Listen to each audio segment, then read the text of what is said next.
Buddy, it's Tuesday night in East Lansing, Michigan. Come on in. Sorry I'm late again. Uh, just doing some extra research, trying to get ready for Spartan Mag Live. Welcome back in. We do this every week. My name is Jim Comparoni, publisher, SpartanMag.com. SpartanMag.com is the church of what's happening now with Michigan State sports. It is the Michigan State site for Rivals.com. Been doing it for many years, basically since the beginning of the internet. Been having a lot of fun with it. Having a lot of fun with the Spartan Maggers all over the country, all over the world. Every week we come in here and give the Maggers a chance to ask us some questions. I take some questions over at the Underground Bunker message board at SpartanMag.com and also at the Final Forum basketball message board at SpartanMag.com. Our members, our subscribers, post questions, mailbag style. We field those questions here and also some questions here in the chat area of the YouTube feed live here, and we have a lot of fun with it. We appreciate all the SpartanMag.com subscribers. If you're not already a subscriber to this website, to the YouTube site, the Spartan Mag YouTube site, go ahead and subscribe. We need more and more subscribers there. Let us know that you appreciate and you like what we're doing. If you have other comments and other feedback, feel free to give that feedback too. If you're not a subscriber to SpartanMag.com, get over there, become a subscriber. If you're not familiar with what we do, you can get a 1 month free trial run. Go there, and we'll have that link here after the live portion of this is over. You can check that out there. In the meantime, I think we got a sound check from Old Tuck. We appreciate that. We'll go straight to the mailbag. We've got some football questions, got some basketball questions. Michigan State basketball, of course, splitting last weekend, if you count Thursday as a weekend. Thursday losing at Indiana, Sunday winning at Minnesota.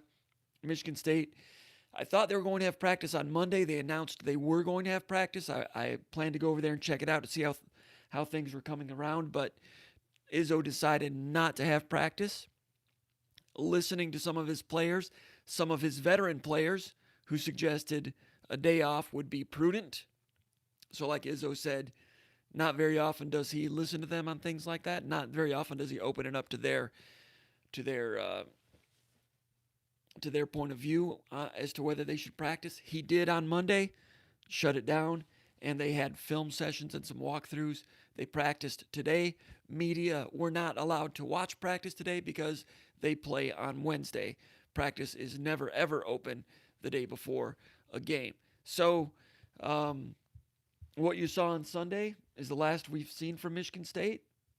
Pretty good in some areas. They shook up the starting lineup. And Izzo said today at the press conference, hey, I don't know if we're going to keep doing that.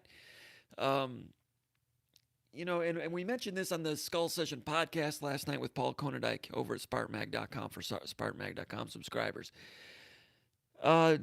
Just reading that whole situation about taking Aaron Henry out of the starting lineup, Izzo put a lot of heat on Henry after the Thursday game at Indiana. He shot well, was pretty good offensively, didn't rebound well, so Izzo really came down hard on him, took him out of the starting lineup. He loved the way Henry responded to that. Said he responded like a champion. Loved the way Henry was supportive of Rocket Watts, the new guy in the starting lineup. Izzo loved everything about the way Henry handled that. Came out of the Minnesota game saying, you know what, guys, that was not a punishment. I was not punishing him. But you know what? The things he was saying after Thursday's game sounded like he was trying to hold someone accountable.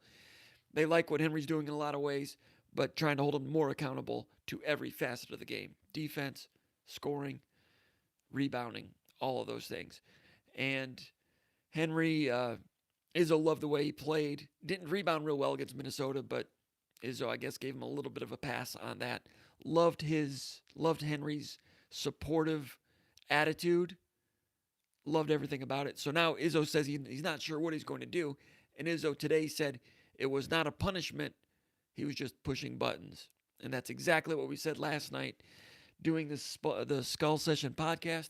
He was pushing buttons, pulling levers, trying to get guys to become the best players they can be because, like Izzo said about Aaron Henry today, in order for Michigan State to go from good to great, Aaron Henry needs to take it up a notch, and he has it in him. So Izzo's going to be on his back, on his case, pushing and prodding more and more and more to get more out of Aaron Henry.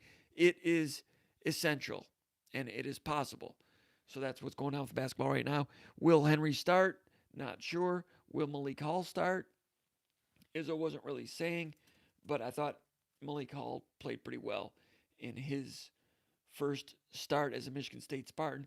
We will get into a little bit more of that about Michigan State basketball later on here during SpartanMag Live.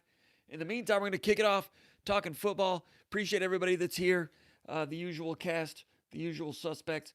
We'll take one question, and then I'm going to pause and put out the information on Twitter to let people know that there's a party going on, right? Anyway, all right. First question I'm going to take is a little bit of a repeat question from Mile High in Golden, Colorado. We went over this last week, but I'll go over it again anyway because it's an interesting question, and it's going to be a question posed throughout the offseason about Michigan State's defensive line. Talking football now. He says, Jim, MSU loses talented and experienced defensive linemen. How does next season shape up along the defensive line, and who are the potential surprises? Last week, thanks to Corey Robinson for cluing me in, reminding me about Jalen Hunt. Jalen Hunt really impressed the coaches last year as a true freshman redshirting at defensive tackle. Jalen Hunt is probably going to be a backup, but he'll compete for a starting job there a little bit. Of course, Naquan Jones is coming back. I thought Naquan Jones was excellent in the bowl game.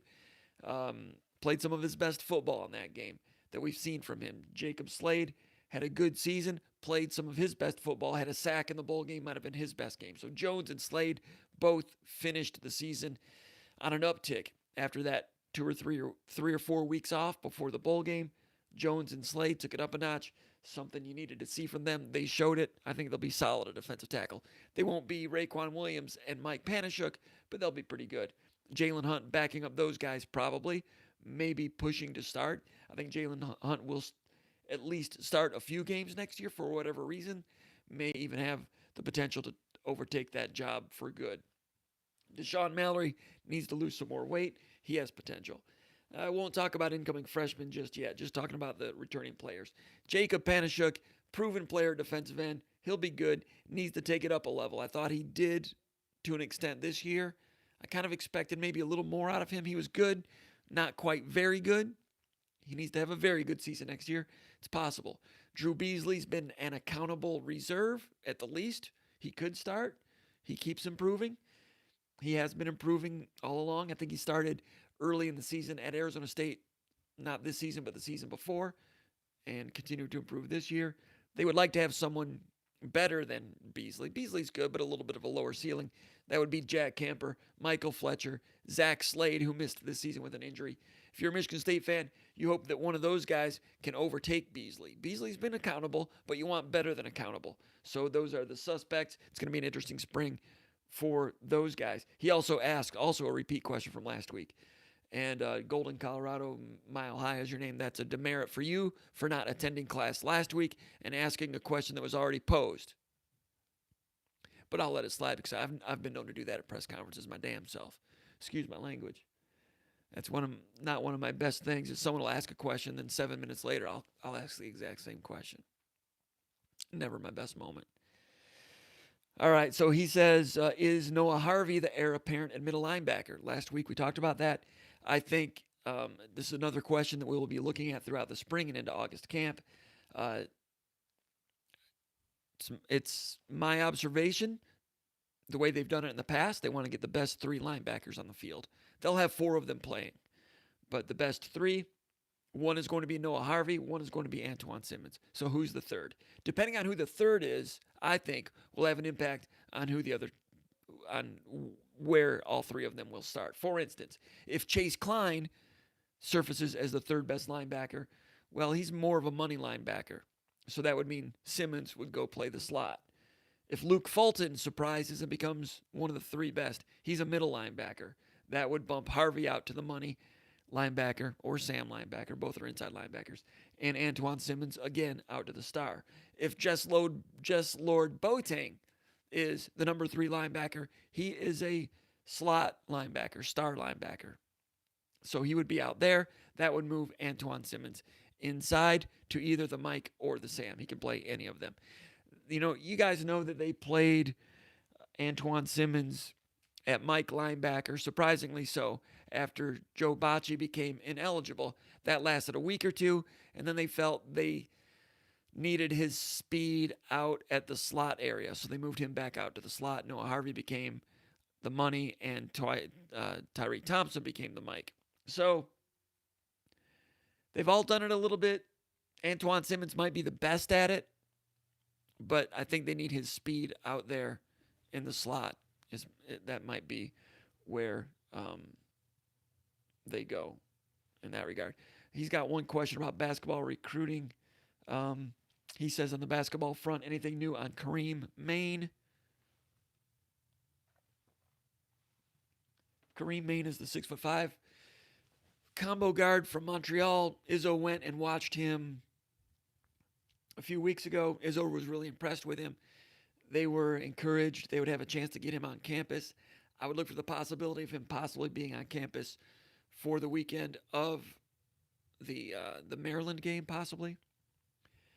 As far as recruiting goes, Illinois is in there with him. Marquette's in there with him. Marquette's difficult to recruit against sometimes, strangely. So, Illinois has a lot of the good things going. Michigan State can offer the possibility of starting at point guard next year. His combo guard can maybe play in the wing also. But, as far as recruiting goes, Izzo was planning to go see Amani Bates tonight, being Tuesday, January 28th, but his game at Ypsilanti Lincoln was rescheduled to the day earlier on Monday, so Izzo did not get out to that one. But recruiting this Friday, they'll be in Madison, so I'm not sure Izzo will get a chance to get out and see anybody on Friday, but I'll try to keep an ear to the ground on that one. Let me go ahead and tweet this, that we've got this YouTube live chat going on. Bear with me for a second here. Appreciate it. Actually, I'll just get it ready, and I'll do it after my next one. I don't want to keep you holding too long. Let's go to another question, then I'll do it. All right. This one's a little bit offbeat from Sherlock in Sterling Heights, Michigan. I'm taking these in order that they were posted over at the Underground Bunker message board, which is the daily narrative on Michigan State sports. Anything happening in Michigan State sports, we are talking about it there as it happens, including live thread during games or press conferences and daily conversation and some arguments about things going on with Michigan State. He says, did you ever think of having a contest with the prize being dinner with Jim Comparoni and Paul Konendijk? Would that be a prize or punishment? He said that way the winner could ask questions that I might not feel comfortable talking about on the record, but I might be inclined to talk to one magger like Sherlock from Sterling Heights. Dinner, no. I mean, come on. But going out to the bar with us, no need for a prize. If we went out to Dagwoods or someplace around town, the Hall of Fame Cafe, maybe outside of East Lansing, some other place in Lansing, maybe doing this thing out there and then talking to you guys off air afterward might be interesting. But in terms of just like a prize, not really a prize, but a few years ago, we were talking to Mark Schultz, an acquaintance, a guy that we know pretty well, got to know a little bit during a little bit of a fly fishing getaway up on the Au Riverview Lodge and Cabins. We had an idea. Mark was interested in doing it, getting some Spartan maggers out to the lodge for maybe a weekend, do a little fly fishing. There'd be some fly fishing lessons. We'd sit down, get something to eat, have a few drinks, tell a few lies, tell a few half-truths, and fill that place with maggers. That's an idea we had a few years ago. We've tabled it for a while because I've been pretty active with my kids' sports. Maybe down the road, if we get an idea that there's some interest in that, that's something we might look to do. I think that'd be fun, like to meet some of you guys and get to know you guys a little bit better. Some of you guys are good people. Some of you aren't. But I'm not a good person either, so it's all even. But anyway, trying to be, though, working on it. Let me go ahead and post this, and we'll get to some real questions. Appreciate that question right there. I'm going to say Jim Comparoni is...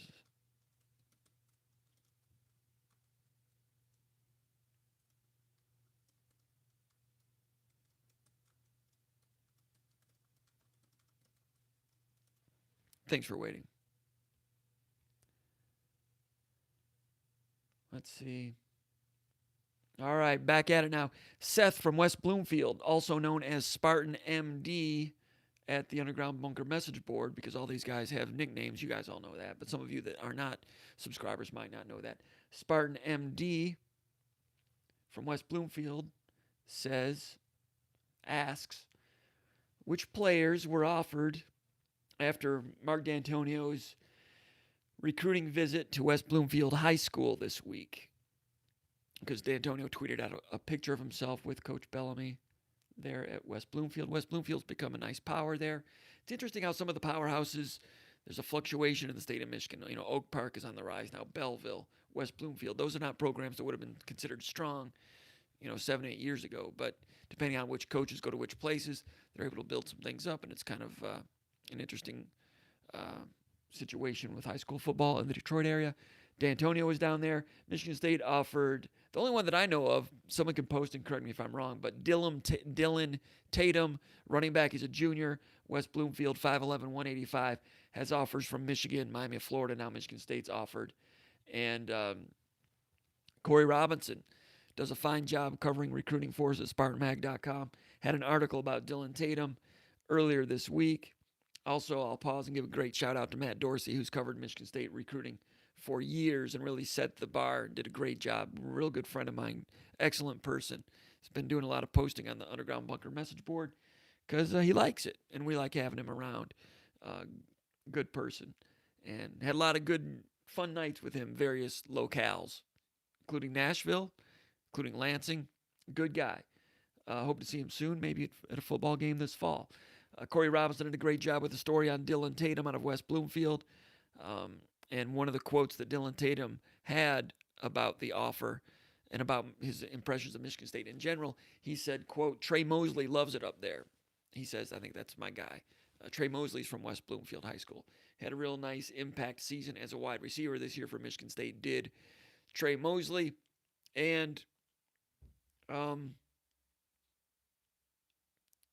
one other takeaway I had from that article is that Dylan Tatum said that Michigan State is pushing the. I'm sorry, this is not an exact quote, but he's talking. The quote was something like Michigan State wins 90% of their bowl games or something, which is not exactly true. But Michigan State is obviously pushing the fact that they win bowl games because Michigan State's taking some negative recruiting out there, but they can say we win our bowl games. Now, they won their most recent one. Didn't beat Oregon the week before, but Oregon went out and had a great season, and Michigan State held them under 10 points. It was good defense they wasted 2 years ago. But he says Brad Salem has been his main contact there, and one of my takeaways on that is Dantonio spending a recruiting trip in the Detroit area, and I've also Dylan Tatum saying that Brad Salem has been his main contact, and Salem's been trying to get him to visit, and what that shows me is Michigan State is back having more aggressiveness recruiting in the Detroit area, suburban Detroit area especially. Last year at this time, Michigan State was a little bit tardy with recruiting in suburban Detroit, partly due to the shuffling of the coaches, which led to some shuffling of some recruiting tasks, of recruiting territories. Brad Salem was putting together a new offense, so he was working hard, visiting places, and piecing that together. He's been a good recruiter in suburban Detroit over the years. It fell off last year because his job description, job task grew immensely. Understandable. And that fell through the cracks. I don't think that's his fault. That's a recruiting coordinator situation, but I'm not sure there was a recruiting coordinator last year. The year before, it was Mark Staten, and then, he was demoted. So,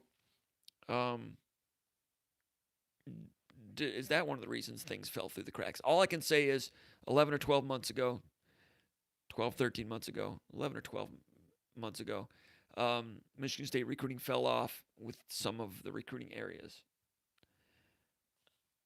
And with Michigan State being busy with Dylan Tatum, not only is Dantonio going down there offering, but also Tatum's early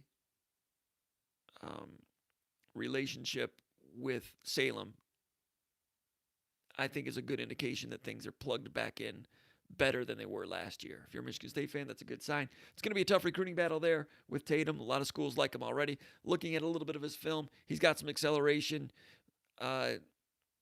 Best case scenario could maybe be a DeAndre Cobb type of athlete. I don't know if he's that fast, but best case scenario. But quickness with his hips, quickness getting up to speed. And I think he's one of those guys, one of those rare guys that can be a running back or a safety or a corner. I think Michigan State's recruiting him as a running back. I think that's what he's interested in doing right now. I'd like to see him this summer to see if he plays some corner. I'd rather be a corner if I were a football player. Less wear and tear, longer careers, that type of thing. Next question, Rich from Holt, Michigan. All right, won't Spartan football, and he goes by Kustazar on SpartanMag.com. But he's from Holt, Michigan. His name is Rich. Appreciate him posting and asking a question. He says, won't Spartan football be stuck in the mud from a non-athletic experienced AD at the helm? With a non-athletic experienced AD at the helm. Talking about Bill Beekman, who's has had more of an administrative background, new to the athletics, more of an administrator.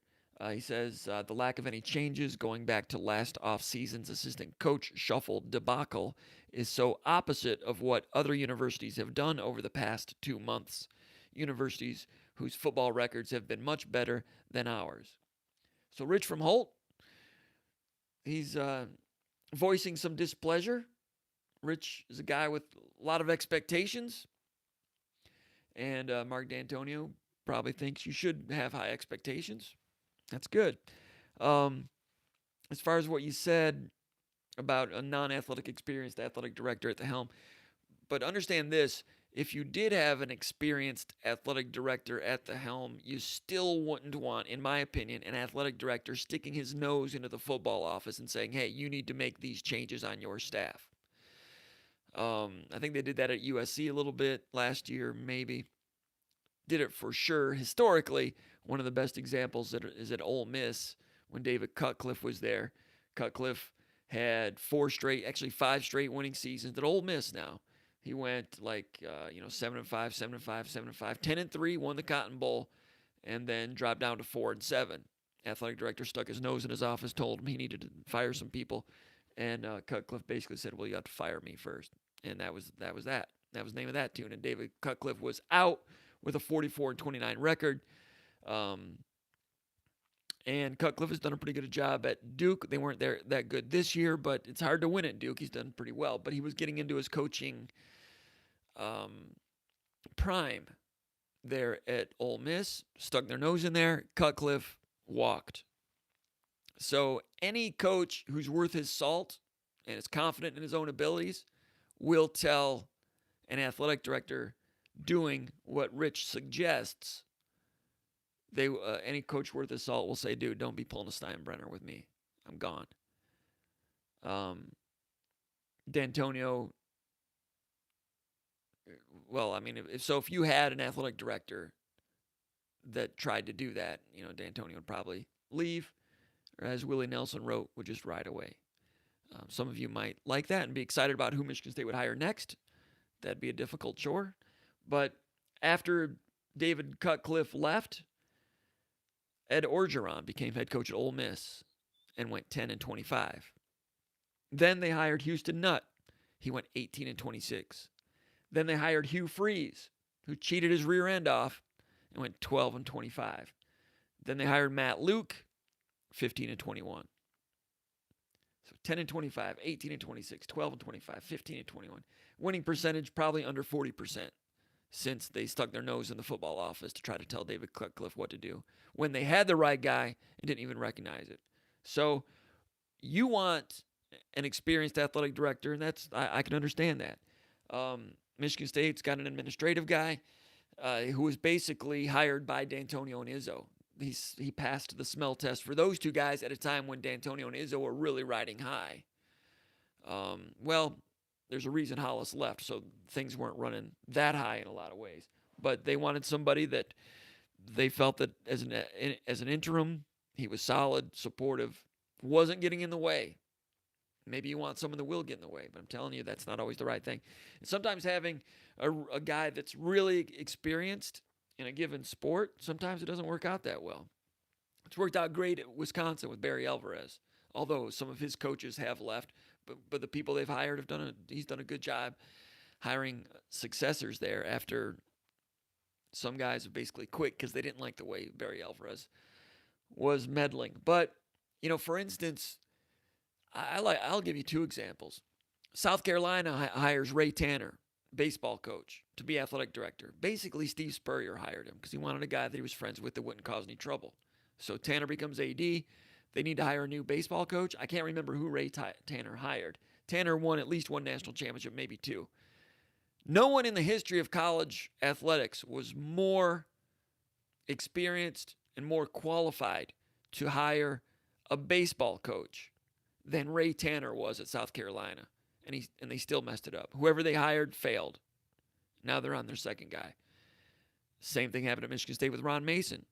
No one in the history of intercollegiate athletics has been more qualified to hire a hockey coach than Ron Mason was when he was athletic director at Michigan State. And who did he hire? Rick Comley. They got hot and won a national championship in 2007, but later was fired by Hollis. It didn't work out real well with Comley. So that's Exhibit A and Exhibit B about two guys extremely qualified with athletic backgrounds, and it didn't work out real well. Mark Hollis, do you consider him having an athletic background? As an administrator, yes, and he did a great job. Fair question. Good to talk about it, and appreciate you posting it. You may disagree. Let me know if you disagree. That's fine. All right, go ahead and ask some more questions over there at the chat area, and we will get to more of those. And let's go to the next mailbag question. Again, these questions were posted at the Underground Bunker message board at SpartanMag.com by our SpartanMag.com subscribers. If you're not already a SpartanMag.com subscriber, go over there, check it out. You can get SpartanMag.com for free, test it out for a month, and maybe you'll get addicted to it and want to become a member. That's what we're hoping. And with some of the people doing a real good job over there, Paul Konerdijk, Corey Robinson, and a cast of thousands posting every day at the SpartanMag.com Underground Bunker message board and the Final Forum basketball message board. It's always a lot of fun. We appreciate all our subscribers. All right, MSU Polo from Rockford, Michigan. He says, the obligatory assistant coach question for the week. This is something we talk about every week, but not a lot of questions about it on the mailbag yet. I'm sure there might be some on the chat area, which I'll get to in a little bit. Polo asks, if you had to bet money, which I rarely do. I don't think I've bet money on anything sporting-wise in Kentucky Derby maybe 10 years ago when I was in Las Vegas and that was going on. As a lot of you know, I don't like to gamble because it's too much of a gamble. And I probably wouldn't be very good at it.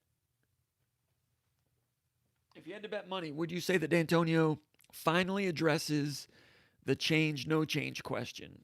Does he do it A, B, or C, or D? Does he do it A, at his signing day press conference next week, B, at a separate press conference after signing day but before spring practice, C, in March when spring practice starts, and would be close to coinciding with the automatic contract expiration date for the offensive coaches, or D, at some other later time? Okay, so the first one was at his signing day press conference next week. Well, bad news, MSU Polo. Last year, he did not have a press conference for late signing day.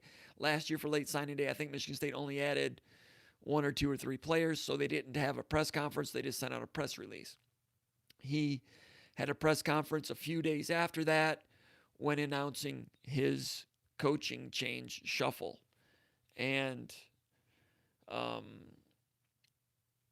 so, or you're also asking, would he do it in March when spring practice starts? You would hope he would have a spring practice press conference prior to spring football. I'm guessing that'll happen. I'm guessing there'll be a different press conference at some other point between signing day and spring practice, probably coinciding with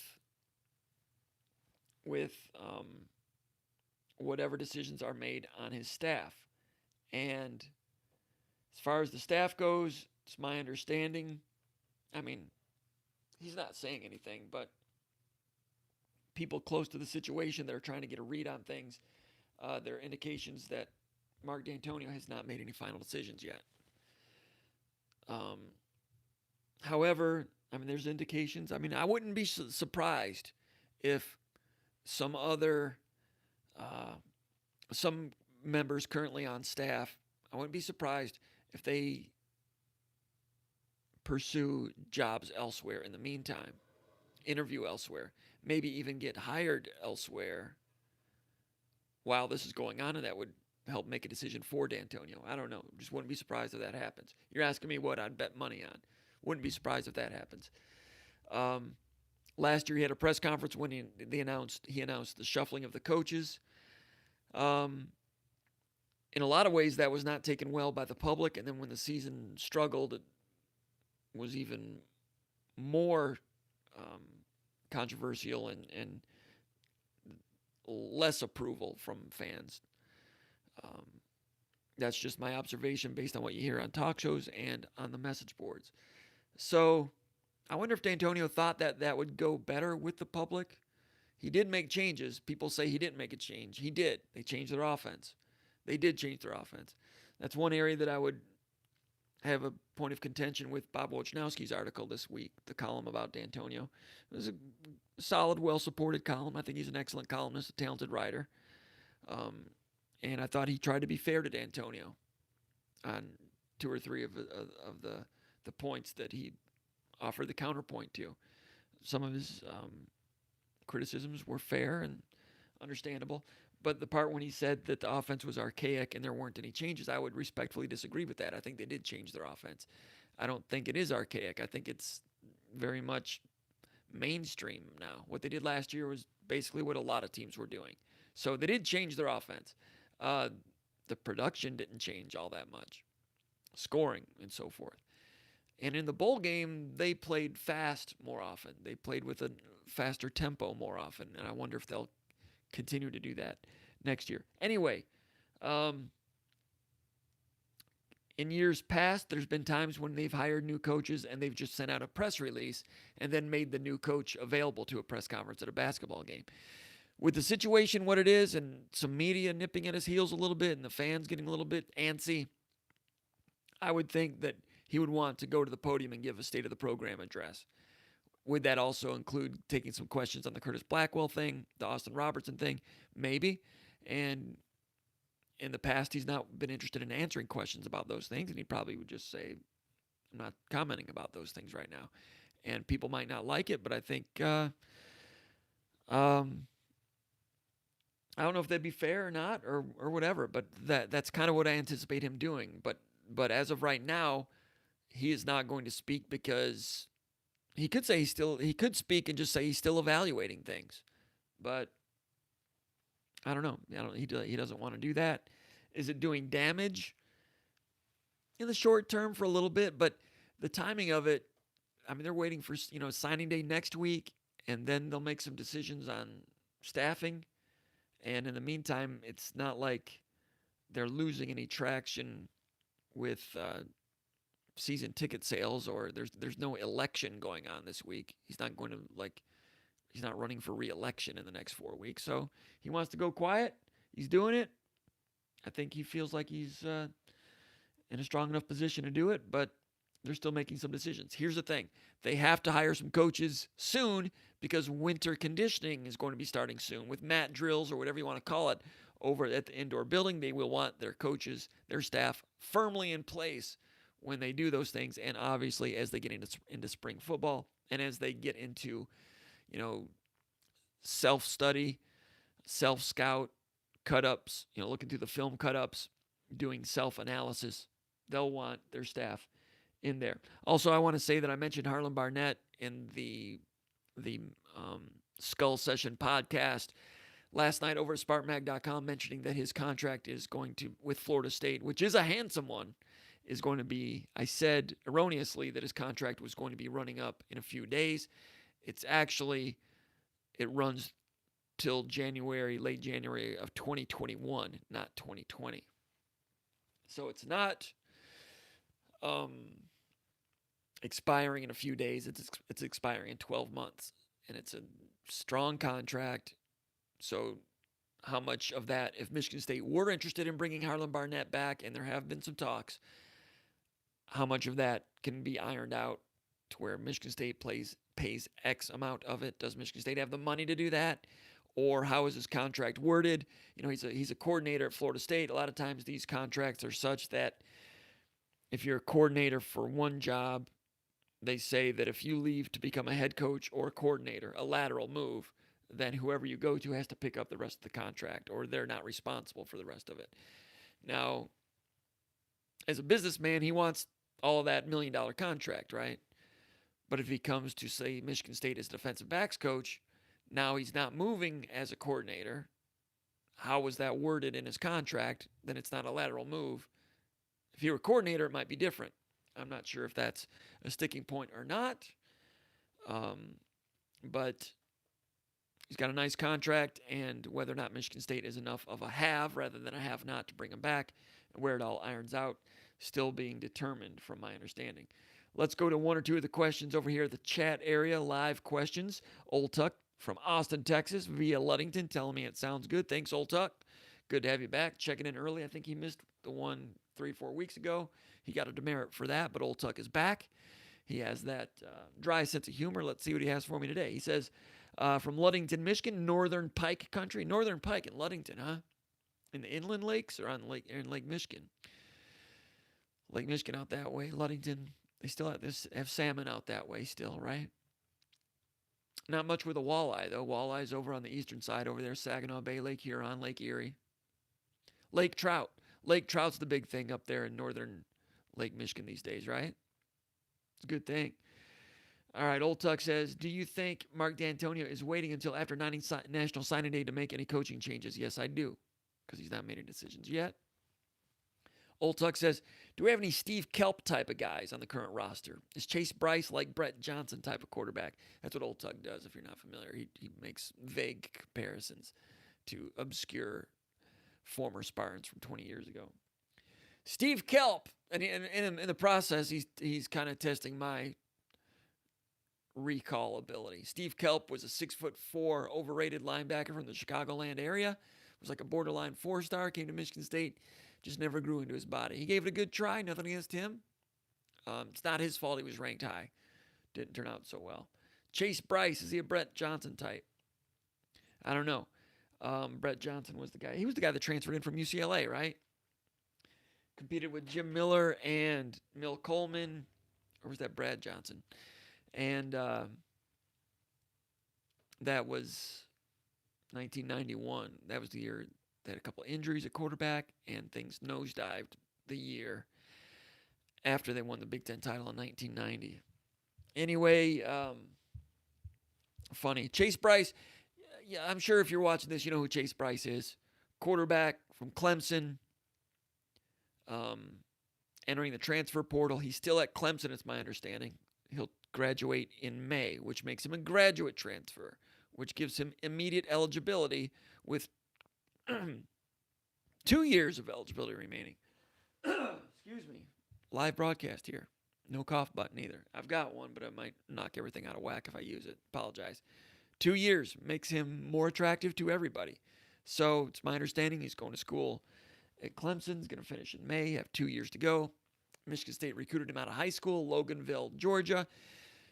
Rumors from Clemson in that area and also from East Lansing in this area that Michigan State has shown some interest, and that is certainly my understanding that Michigan State is interested in there. There's been some conversations, and that's where it is right now. I would not be shocked if he came and visited Michigan State a little bit at some point in the near future.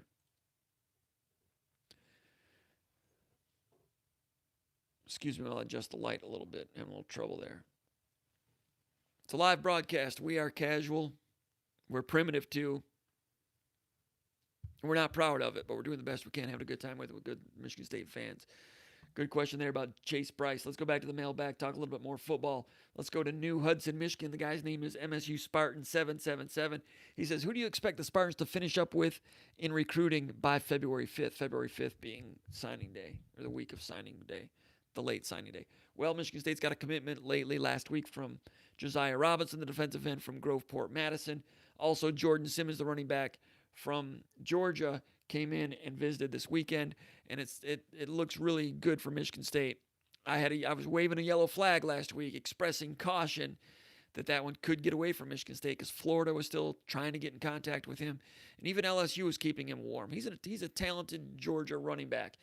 If Jordan Simmons were a player at Michigan in the state of Michigan this year, he would be a 4-star and possibly a borderline top 100 recruit, I think. But you're in Georgia around all that talent, and I'm not saying you get lost in the shuffle, but if he were here, he'd be ranked higher than Penny Boone, I think. Penny Boone's got a chance to be pretty good. Nothing against him. He's going to Maryland. But Jordan Simmons, I think, is a little more dynamic, more juice, hard worker.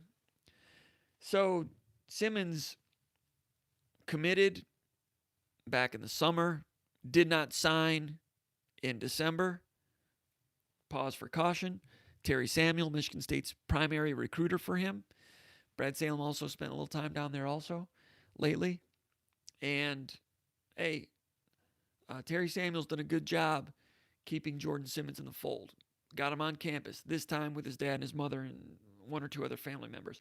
His dad was on campus this summer during Michigan State's football camp. He saw it, saw the campus, thought Michigan State checked out pretty well in a lot of ways. Went to some other schools, including Colorado and some others. His brother plays for the Georgia Bulldogs, so the Simmons family has been through all of this before. And the mother came up. A little bit of snow on the ground, might have been 3 or 4 inches, but it was like 36 degrees, and it's been 36 degrees for about a week. Just can't get under 32 around here. I'm the one guy around here that wants it to get down to like 19 or 18 so the pond will freeze so we can get out there and play some pond hockey. I'm not sure that's going to happen this winter. I think it snowed 3 times. Had to clear the driveway twice. That's the kind of winter it's been. I don't like it. I want snow. I want cold.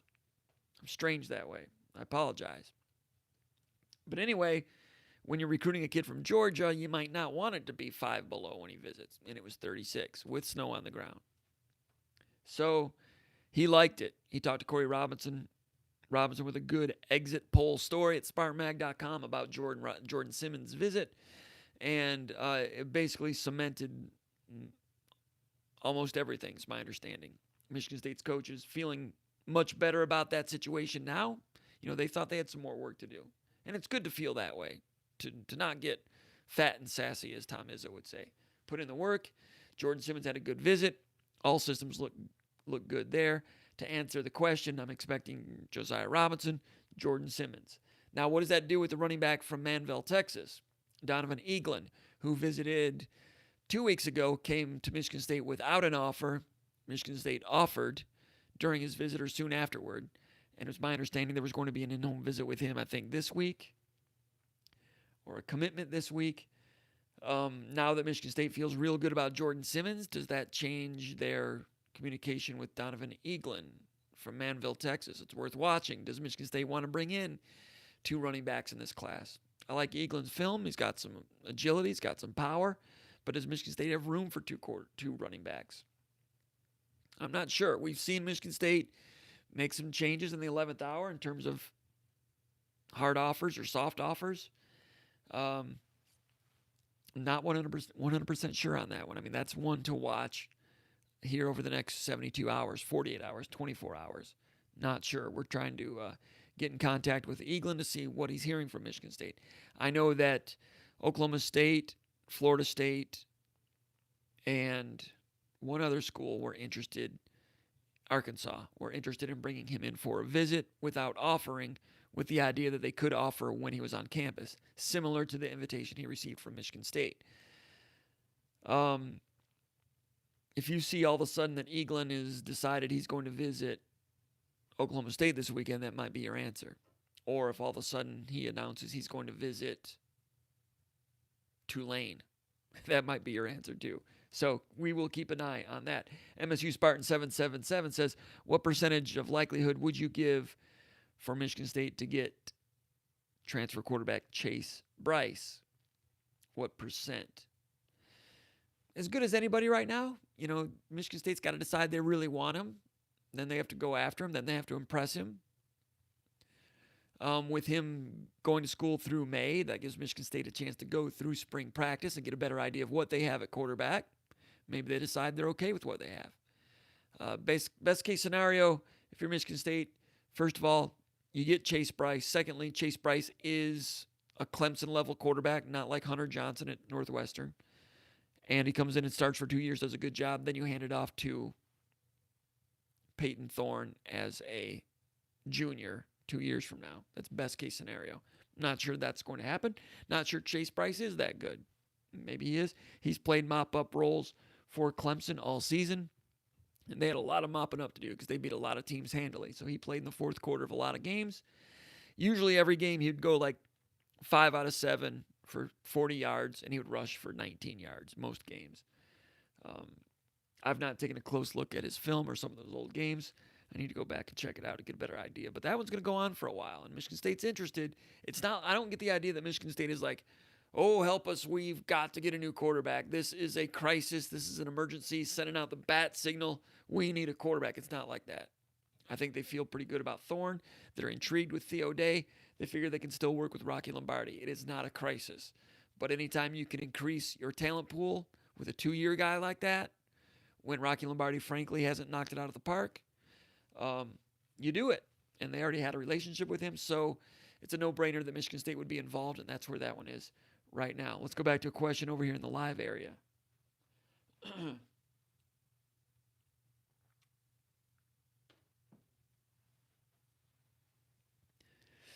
Sparty 777. He just asked the question about who do I expect Michigan State to sign. 7779. The other guy was 777. Similar. If so, let me know. That's all right. He says, let's talk hockey, Michigan State hockey. Got my Michigan State hockey stick here. It is wooden. I've got a composite one in there I could get also. I'll bring it on next time. This was one that's actually, I don't think anyone mind me saying this, but actually this belongs to my wife. My wife did the ladies hockey clinic over at Michigan State a couple years ago. Had a good time with that. That was cool. He says, let's talk hockey. Great to see the program on the rebound. Looking back, why do you think Anastas struggled to find success? Why did Hollis choose him at the time? Does Anastas still hang at Michigan State? I'm sure, I don't know if he's around much these days, but he'll come back at some point. He's a Michigan State Spartan guy. I thought that, maybe he just wanted to get out of the way. I don't know. But I thought that he could have done a good job if they would have kicked him upstairs and let him be involved in promotions. I think that's what he does best. But sometimes it's best to just have a clean break. But when they fired Gus Kanakis, they kicked him upstairs, and he kind of did a few things here and there. They've done that. They did that with Gloria Bexford a little bit when she was no longer the softball coach. I thought Anastas, maybe he could come back at some point. I don't know. It is good to see the program on the rebound. It's good to have meaningful hockey games here in East Lansing. And I was at the game Saturday night against Penn State. Michigan State ranked number 19 in the country. Penn State number 9. Michigan State beat them 4-1 on Friday. Lost in overtime 2-1 on Saturday. Tough loss because if you win that game in overtime, you get a 6-point lead. You get 3 points for each win in the Big Ten. They would have had a 6-point lead over Penn State and Ohio State in the Big Ten standings. Not an insurmountable cushion, but a cushion. Late in the season, there's only, 3 or 4 weekends left. So, puck bounces bad in overtime, you lose. Michigan State outshot Penn State, which is hard to do. Penn State leads the country in shots. They put a lot of rubber on the net. Barrage of shots. Michigan State, good defensive work 2 days in a row. Because they had beaten Wisconsin and then lost the next day. Dominated Wisconsin, lost the next day. Beat Minnesota handily, lost the next day. And Cole thought they were a little too fancy coming across the blue line, thought that Minnesota was better on defense the second day. This time, they won on Friday, 4-1, I think it was. Come back on Saturday and played their best Saturday game of any of those 3 series. Played good defense throughout, did almost everything they needed to do to win. Arguably the 2 best goalies in the Big Ten, 1-1 at the end of regulation. Michigan State blocks a shot in the slot a minute into overtime. Blocked the shot, but it sits right there. And McNanaman or whatever his name is, gets the rebound, scores. Tough bounce off a blocked shot. Ironically, Michigan State does a great job blocking shots. Ironic that a blocked shot left a rebound fat in the area. Goal. Tough way to lose for Michigan State. And they've had a lot of these splits. They've been playing good hockey, but they can't get that overall winning percentage much above 500. And it is ranked the toughest schedule in the country. So, the season is starting to run out a little bit, and these have been missed opportunities to get sweeps to really, because they drop down in the pairwise rankings now. You got to be in the top 14 or so, 13, to become an NCAA tournament team. They were number 14 after they won on Friday. After the loss on Saturday, the last time I looked, they dropped to like 17. So that would have put them out of the tournament. I mean, you can still win the Big Ten tournament to get the automatic bid, and that's what Michigan State is capable of doing.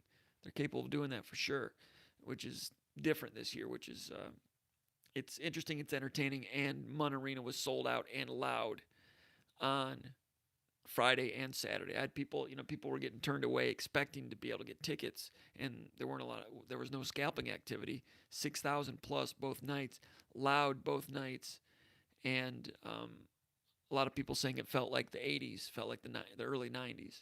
It was cool. And like Danton Cole said after the game, he says, hey, man, this is a great hockey town. This is a good hockey town, a great hockey school. And that's true. It is a good hockey town, and it is a great hockey school. And it's good to see some people in the press box there. Rico Cooney, of course, Neil Koepke, the best college hockey writer in the country, in my opinion. Hall of Famer. He's in that press box. Jack Ebling was there.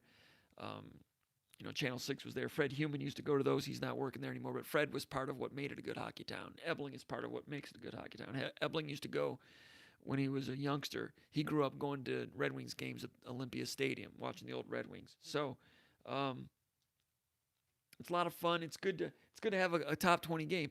Before I move on, I was asking Koepke and asking Barnes and some of the people over there, when's the last time that Michigan State was ranked and played host to a top 10 team? Michigan State being ranked and playing host to a top 10 team. And we looked, and no one had a real quick, immediate answer. Michigan State had a good season. Anastas's third year in 2015. They were 17 and 16 overall. They were in first place in a logjam Big Ten late in the season. Michigan won a game late. Michigan State ended up second, but Michigan was ranked at that time, but not in the top 10.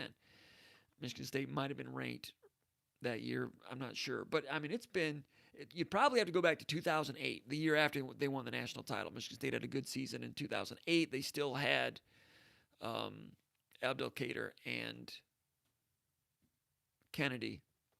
They were probably ranked at some point that year and played host to a top 10 team. Think about that. 12 years since a ranked Michigan State team played host to a top 10 team. That's what they had last weekend.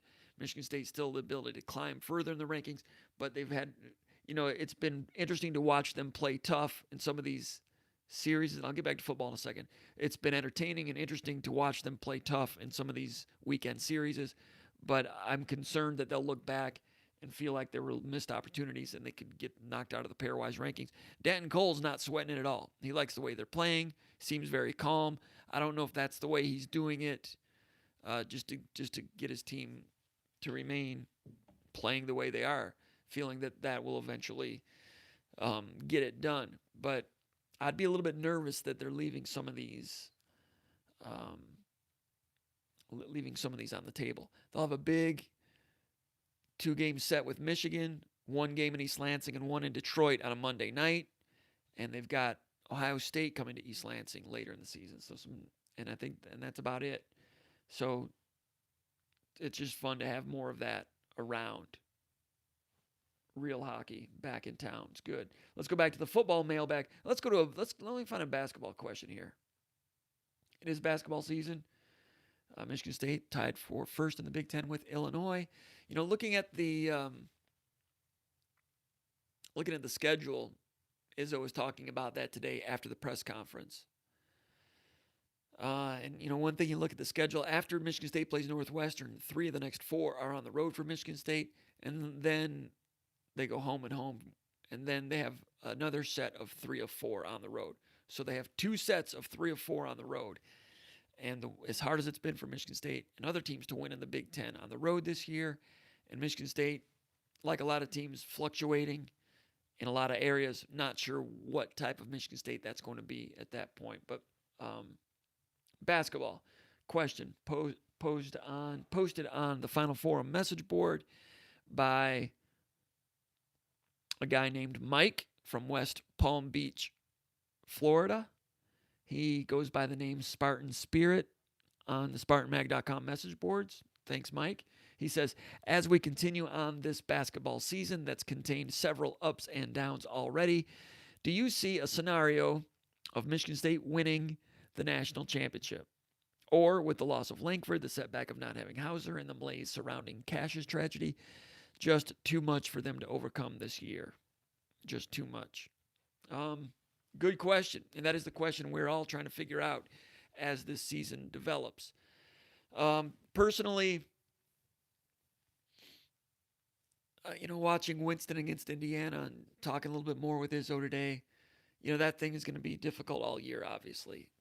One of the problems is, they're trying to get him, focused and things, and there's a lack of focus for various reasons. Everybody knows that. And they're worried about how well he's eating, how much he's sleeping, and all those things. But also, Izzo is a big proponent of players coming in to get extra shots up and doing their weight training and eating right and all those things. And Winston, bless his heart, this is not a criticism, and he has shot well the last 2 games. I think he's maybe 6 out of 10 the last 2 games from three-point range, something pretty good. But it had a shooting slump there for a while, had the turnover problem there for a while, played better against Minnesota. But that workaholic, locked in, live it stuff that Dantonio talks about, especially key seniors coming down the home stretch of their career. He really wants those guys to really dial in. One of the best to do it was Alan Anderson in 2005. Took his game up a level in the last 5 weeks. Got to a Final Four. Last year, Kenny Goins took it up a level. When Izzo said, give me 6 weeks of your life, or whatever it was after Nick Ward went down, Goins bought in. Matt McQuaid bought in. They played better than we knew they were. So, Winston, at this point, his numbers are not as good as they were last year. Understandable in a lot of ways. He doesn't have a power forward stretching the defense for him like he did last year. However, he didn't have that power forward until the last 2 months of the season. Kenny Goins didn't become Kenny Goins until about February. So, Cassius Winston, if you look at him, again, not a criticism. But when I saw him in September, October, he had he's never been like Mr. Bodybuilder guy, but he had a different cut to him because he'd worked out so hard in the summer, taking that up a notch. Had another level of quickness to him that we hadn't seen the year before. Then the tragedy, time off, hurt his knee during Christmas, time off. Izzo talks now about still wanting to get him back in proper shape. You look at him, and he just kind of has a little bit of that marshmallow thing that's come back to his build. Not a criticism. I love the kid. Great kid. Understandable. Not a criticism. Just an observation. So the level of Cassius Winston we expected to see was one of the main reasons why Michigan State was a favorite to win the national championship. That level of Cassius Winston, he can still be very good, but in terms of being a national player of the year, like taking all the great things he did last year, battling through that knee pain, and then being even better, it's going to be hard to do that. He did it against Michigan, played real well against Michigan. Michigan plays bad defense.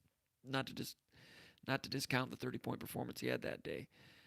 For Cassius to answer the bell each and every day, the sleep problems, the eating problems, and I feel bad talking about this stuff, but like Cassius says, hey, I'm an open book these days, for better or worse. It's good that Michigan State fans are understanding of the situation, but every once in a while, Izzo has to say what he did after the Indiana game to remind people that it's an ongoing situation and it's not going away. Some days are better than others for Cassius Winston. But in terms of in-season conditioning, that's not quite what it needs to be, understandably. So you're asking me, scenario by which Michigan State wins a national championship. With what I've said, less of a chance, obviously, than we would have thought in October. even before Langford was lost. After Langford was lost, everybody knew that everybody had to become better. Then the tragedy. The one thing is, doesn't appear to be any juggernaut great teams this year. Maybe Baylor will prove to be that. I think Gonzaga's pretty good. I think Duke's pretty good. They've had some stumbles. They still don't shoot it all that great. But from an X's and O's standpoint, Krzyzewski is back doing some fine-tuned coaching this year, unlike he did last year. Last year was more YMCA ball for Duke. I had to step away for a second. Didn't want to gross you guys out. So, San Diego State, I don't know what they have. Kentucky, Kentucky's lost. There's quadrant 1, quadrant 2, quadrant 3. Quadrant 1 is what? The top 50 teams in the country by Ken Palmer, whatever rankings you're looking at. Kentucky's lost 3 games outside of quadrant 1 this year. In the previous 7 years, I heard on a podcast, they'd only had 2 non-quadrant 1 losses in the previous 6 or 7 years combined. 3 in the first half of the season. Kentucky's got talent, but it's not going so great. I mean, you know what's out there. Villanova's dangerous sometimes, but there's no major juggernaut that you have to aspire to greatness to have the hopes of knocking off. So it's wide open in that regard. Some people think it's more wide open than ever. In that regard, you've got that, and you've got Mr. Tom Izzo. What he did last year was crazy sensational. After Nick Ward went down, I said, that's it, forget it. If they win 1 or 2 tournament games, that'd be great. To go to the Final Four, to beat Duke along the way, nonsense, crazy, astonishing. Great coaching job last year. To wring that out of that team with Winston with his knee banged up, to get Goins to do what he did, to get McQuaid to do what he did. Aaron Henry, you're in the starting lineup, freshman. Solid. Tillman came along. Amazing. Of course, the players did it, but Izzo orchestrated that thing and got it to pop right at the right time. Crazy. Because he did that and he's done that in the past, I don't put it past him. But it's a shame for him and those guys on the team that a lot of these ingredients that were in place to do some great things in a year when it's open have been closed for Michigan State. I'm not expecting a national championship. In scenarios, it's a low percentage chance. I think they've got some losses coming up here in the next few weeks that are going to frustrate some people. Maybe I'm wrong.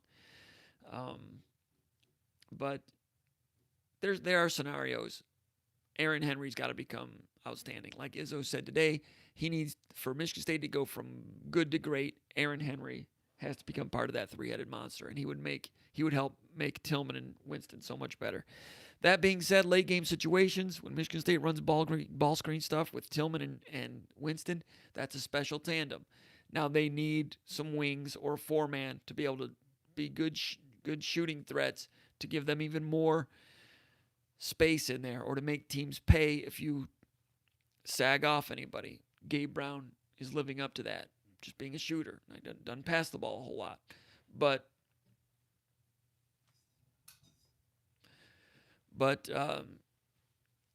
doesn't pass it. He only has 11 assists all year, Gabe Brown. I think I heard a stat that he hasn't had an assist all year in the Big Ten. But he's still doing his job. He's playing well on defense. So, hey, we learn something more every game when it comes to Michigan State, and we'll learn more against Northwestern a little bit in terms of what Aaron Henry can do. Can he start to have a complete game? We'll learn more about Malik Hall. Did I get a question about Malik Hall? Yeah, that's coming up later. But then they go to Wisconsin. Wisconsin, a difficult loss at Iowa last night. And then you've got those 3 out of 4 road games twice. Road trips to Illinois at on a Tuesday at 9 o'clock. Road trip to Maryland. 2 more games with Maryland. Road trip to Michigan. All right, back to the football message board, and then we'll go back to some basketball and the chat area.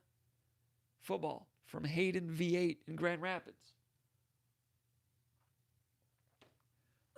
He says, what is your favorite and least favorite thing about Coach Mark Dantonio? Favorite thing, he's a good person. Genuinely good, principled person. Would be a good neighbor. would be a great in-law. Excellent person. As good a person as you can meet. An ideal football coach for Michigan State. You've seen that.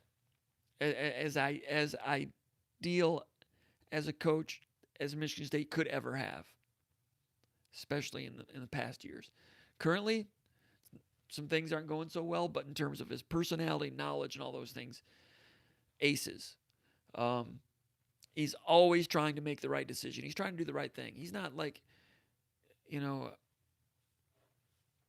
not an underhanded guy at all. Bringing in Austin Robertson is not something, I said it at the time, I didn't agree with it on the message board. Obviously blew up in his face.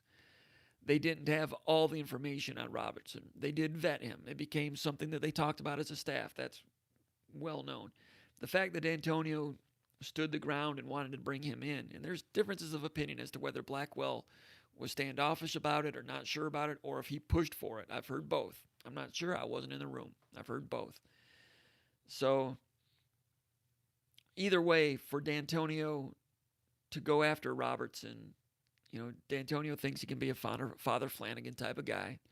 That's why they set up that deal where Dantonio was going to meet with him every Monday to keep him on the straight and narrow. He knew he was at risk. Thought he was a good player. Dantonio, when he's built this thing, that the Robertson decision is not something he's done every year. He did it once in 13 years, and it bit him. There were some decisions with Glenn Winston, too, coming in and giving him a second chance. That bit him also. So Dantonio, I think, sometimes overestimates his ability to coach and to mentor. That's not something I hate about him. That's an observation, a negative observation I would have. Hey, to be a coach at that level, you have to believe in yourself. To be a coach at that level, you have to believe in yourself to do things like call the Little Giants play. That's part of what's enabled him. That kind of bravado has enabled him to take Michigan State to heights they hadn't had since the 1950s, and only twice in the history of the program. So that's good. That's a great trait to have. But I thought he got over his skis on a few of those in terms of one or two, and not many, just one or two in terms of the citizenship of some of these guys. But there have been other times when they've had a commitment. I can't remember the guy's name, 6 or 7 years ago, a commitment from Florida, got in a little trouble down there, and Michigan State rescinded his invitation to the program, said, we don't want you anymore. So they've had their guard up in other cases. It's not like Baylor in past years or other renegade programs that have just brought anybody no matter what. They have had their Dantonio, they have had their standards about types of people they wanted. What he saw in Robertson, I don't know. Again, I wasn't in the room, and frankly, I never spoke with Robertson, so I'm not sure if he's a guy that can easily BS you or something. But that was that one still biting him. He's still having to answer to him. Anyway,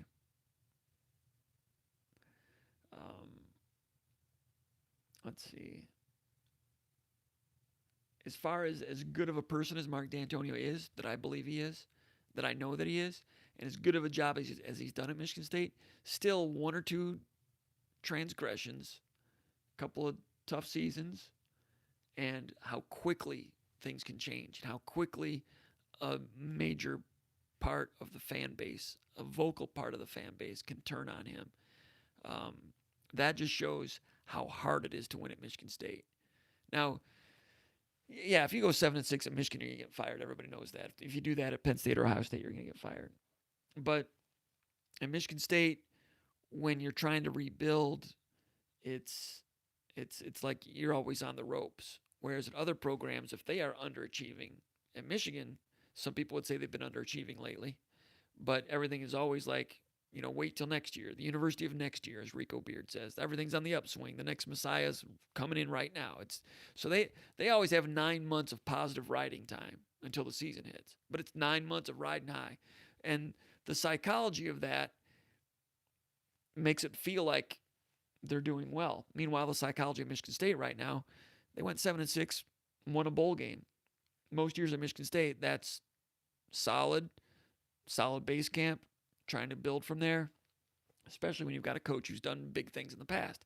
Shouldn't be a reason for hand-wringing about why is Dantonio not talking? Why is he not talking? And I was among the people saying, man, he should have talked that day after the high school clinic in Lansing. Chose not to because a few things are up in the air, I'm guessing. So, I mean, times have been a lot worse at Michigan State football in previous administrations, previous regimes. Right now, he's just like biding his time.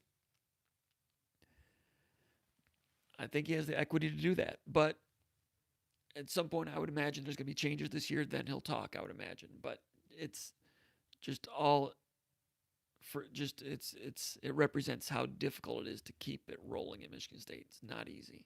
And now they're trying to hire Harlan Barnett, perhaps. Do they have enough money to do it? Not sure what's going on there, but it seems like Michigan State is always having to fight off the ropes. Always. Even when they were going 35-5 or whatever it was, 36-4. Always fighting off the ropes. Maybe you can disagree with me on that. That's just the way I see it. I'm gonna go through these kind of quick because I've been talking kind of long. Let's go back to basketball real quick about Malik Hall. Spartoon from Grosse Pointe says, why did it appear that Malik Hall had a green light to shoot the three-pointer at Seton Hall, going 4 for 4, actually 3 for 3, but only has shot a few since that game? Has Izzo addressed that situation at all? Not specifically, but with Malik Hall, it's baby steps. That day against Seton Hall, they were leaving him open, and Michigan State was in a crisis. Other stuff wasn't working. He was open. Go ahead, shoot it. Made one, rolled with it. Since then, he's only made 2 3-pointers, one against Georgia, one against Purdue. For the season, he's 5 out of 13, 38%. He can shoot that. Turned down some open 3-pointers against Minnesota during his first start. Reversing the ball. He was left open by Minnesota. They were closing out on him to contest it if he did shoot, but he turned it down to keep the offense going. If it comes back to him in a low shot clock, he has the green light to shoot that thing. There's a difference between shooting it early in the shot clock when they would rather try to get something else, or late in the shot clock when nothing else has shown itself. As he gets older, he will have more of a green light to shoot that one early in the shot clock off a pick and pop or screen roll replays. You'll see that become part of his game. He can do it.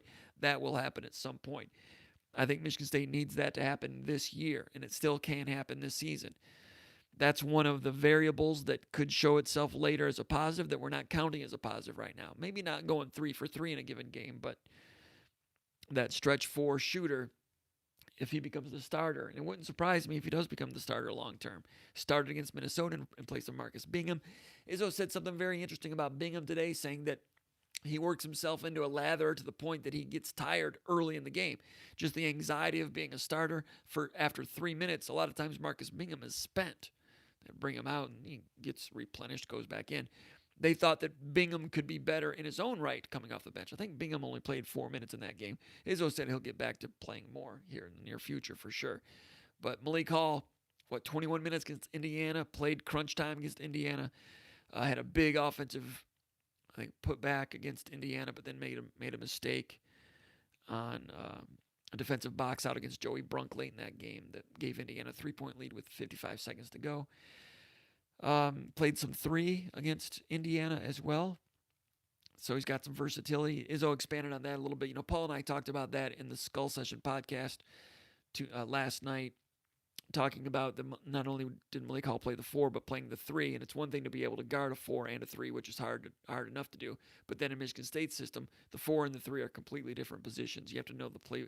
If you know the playbook, the 4 and the 5 are somewhat interchangeable, and the 3 and the 2 are somewhat interchangeable. But to play the 3 and the 4, it's like being able to play, tight end and linebacker. It's 2 different things. Similar, but in terms of knowing where to go right now in the entire playbook, hard to do. And Izzo said that they had a shortened package for Malik Hall to handle. They didn't ask him to know all of the offense at the 3. But anyway, Malik Hall's role is increasing. His trust is increasing. Physically strong, moves well laterally.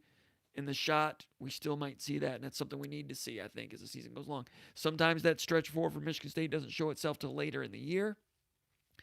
I mentioned 2005, that entire season, they didn't have a stretch 4, but Alan Anderson played power forward that year. I remember watching him after practice late in the season, the entire last 4 weeks of the season. After practice, he would be the last one in the gym shooting threes. He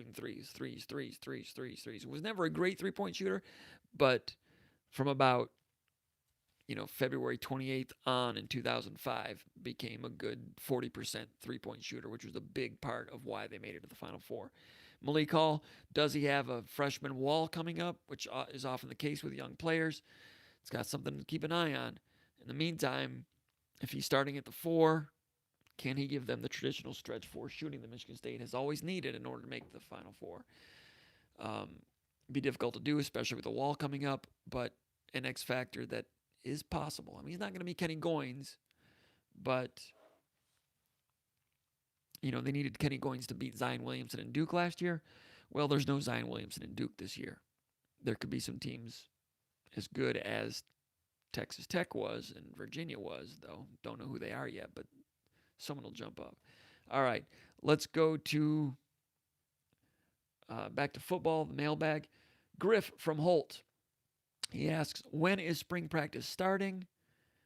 And he says, I believe all changes on the staff have to be made by then. You're right. He thinks 2 or 3 changes are going to be coming.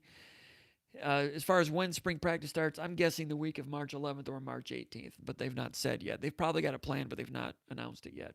Also, he says, do you feel any portal recruits will be committed prior to spring practice or after?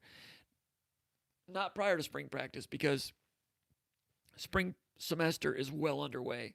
So no one could join the portal, come to the portal now through Michigan State and join at mid-semester. Anyone who comes into the portal is going to be after spring semester, after spring practice. So no one is going to be added to this team prior to spring practice. I don't see any way that's possible. Let's go to the live chat questions. Oh, also about hockey. Why did Anastas struggle? I just think, he just had never really coached at a high level. I know he'd been head coach at U of M Dearborn, had been assistant coach for Ron Mason years gone by. I think defensively they really struggled, and they were really bad his last year on defense. They had one good year. Good guy. Always liked dealing with him. I wish him the best. And like I said, I'd like to see him around here in some capacity somehow. Maybe it's not possible. You ask, why did Hollis choose him at the time? Well, I mentioned sometimes Dantonio overshoots his skis. Robert E. Lee overshot his skis, thinking that Pickett's charge was going to work. Hollis overshot his skis on Anastas, went way outside the box with that at a time when Danton Cole wanted the job. Didn't work out very well, obviously. Anastas, of course, was someone that Hollis was talking to on a regular basis in terms of helping Hollis find a coach. And then at some point, Hollis was like, well, what about you as the head coach? And that's the direction they went. It was a gamble. Didn't work. One of the big differences watching Danton Cole now in his 3rd year, it's taken him this much time, but how strong Michigan State is on defense, how connected they are. I could go into specifics a little bit about not being one zone away, which is something Danton Cole talked about before the game last week, but they're just together defensively, and they're doing it with no freshmen on the defense lines. Anyway, enough about that. Hayden Fisher says, early prediction of captains. Antoine Simmons is going to be a captain, I would think. Wants to be a leader. Is a linebacker. Anyone else? No one really comes to mind. No one comes to mind. No offensive lineman. I mean, I'd have to look at let me go through the depth chart. That's the thing about the live questions. Some of these questions are things I've not thought about. Let me call it the MSU depth chart just so I don't forget anybody. There's no returning quarterback. Rocky Lombardi might have the personality for it if he were more established as the guy, but he's not. Cody White, I don't know if he would have been the guy. Luke Campbell is the most experienced offensive lineman. I don't think so. Jordan Reed's an experienced offensive lineman. I don't think so. Cole Chewins, possibly, but he's been off the field so much. Tight end, you've got, Matt Dotson, but gosh, on the entire offensive side of the ball, I don't know if there's one. So on defense, I think Antoine Simmons, Noah Harvey is a red shirt. What'll he be? He'll be a redshirt junior. Do you want two linebackers being captains? Xavier Henderson has leadership captain potential. Is he ready to do that? Dude, that is a good question. I've not looked at it, and I do not know. We'll probably get a sense for it when practice starts as to which players they make available to us for interviews. That will be an indication as to who they think are leaders on the interior. And I don't know. It's a great question.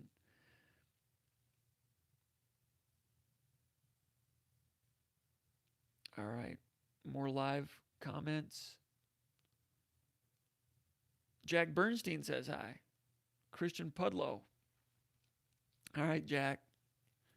Good to hear from you. Hey, we are primitive here, Jack. I expect better from you. Jack is my nephew, tennis player out in California. Good one at the college level. Really proud of him. Great kid. Saw him around New Year's. It's a lot of fun. Really proud of him. Excellent guy. Went to Wrigley Field with him a couple of times in August also. Him and my kids. He and my kids. All right. So Old Tuck says, Dagwoods, big time. Olive Burger.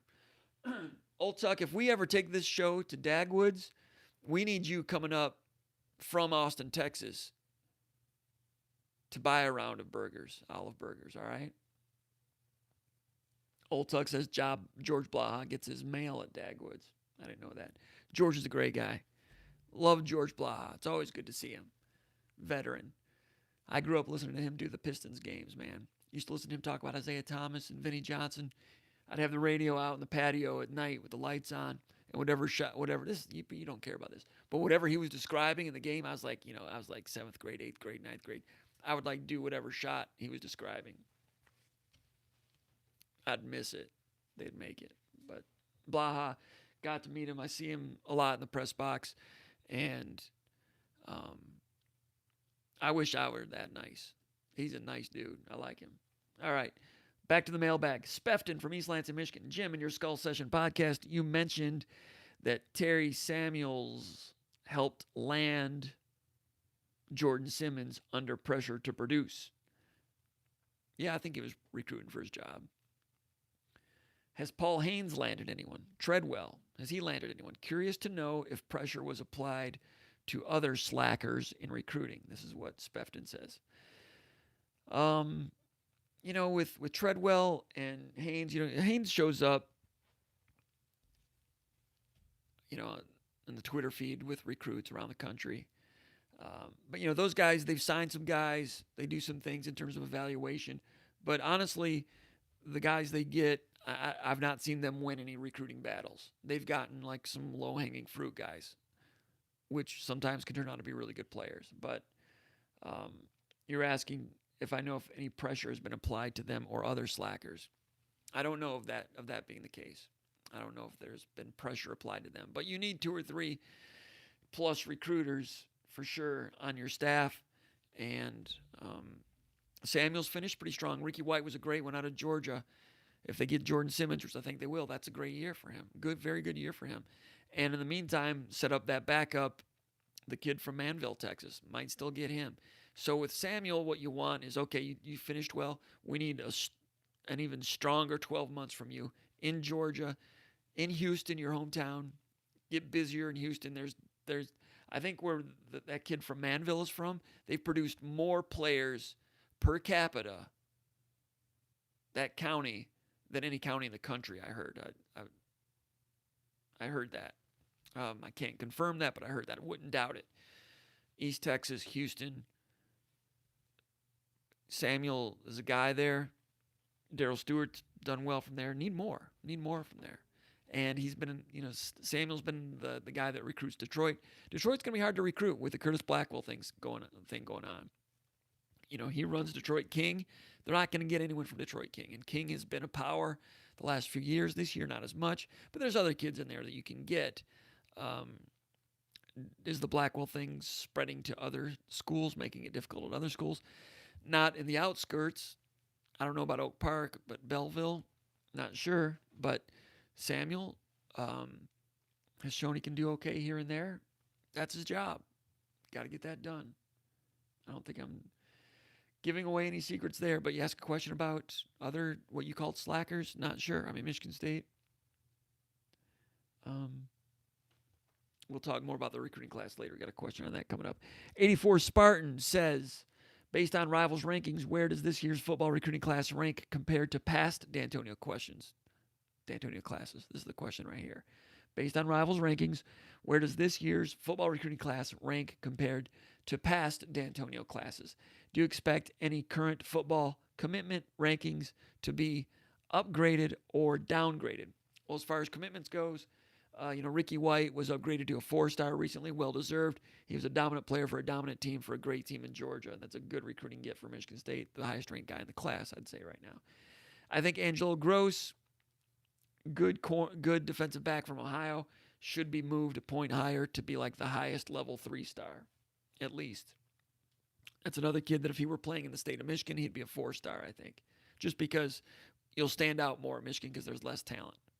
That's the statement I was trying to make a half hour ago, and I blew it. That's just what I think. Josiah Robinson, the pass rusher they got last week, I think he's like a no-star guy. I mean, that's a 3-star guy, a middle 3-star guy. So those guys should be upgraded. Kyle King out of Indiana, I think, is better than his star rating. Just my opinion.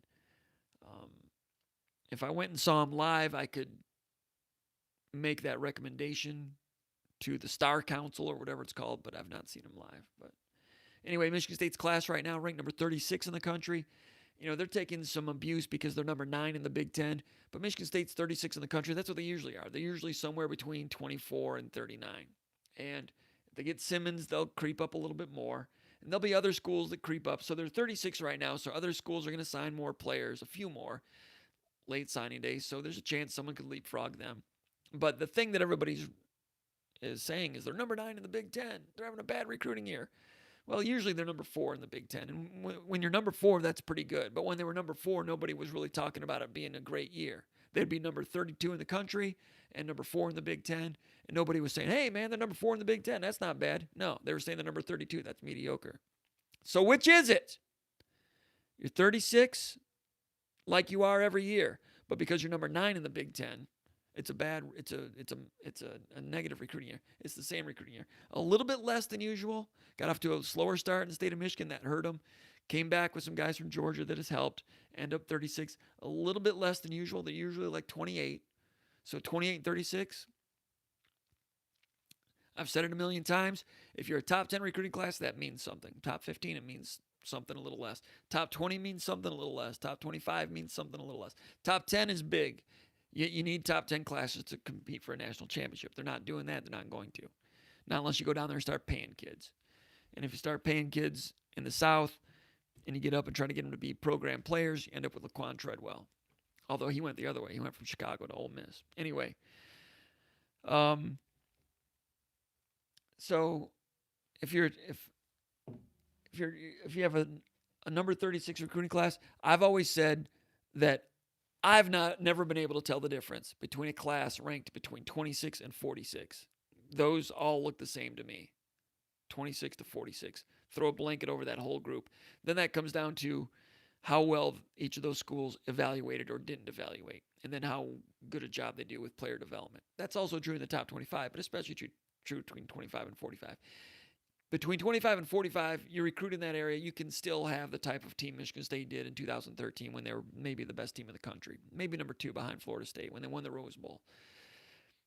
You recruit between 25 and 45, you can still do what Iowa did this year. You can still do what Minnesota did this year, beating Auburn in a bowl game. You can recruit in that window, and if everything is humming along perfectly, you can still be good. If you recruit too much beyond number 45, then you got your work cut out and you're going to have trouble. That might have been where Minnesota was, frankly. I'm not sure. But here's the deal.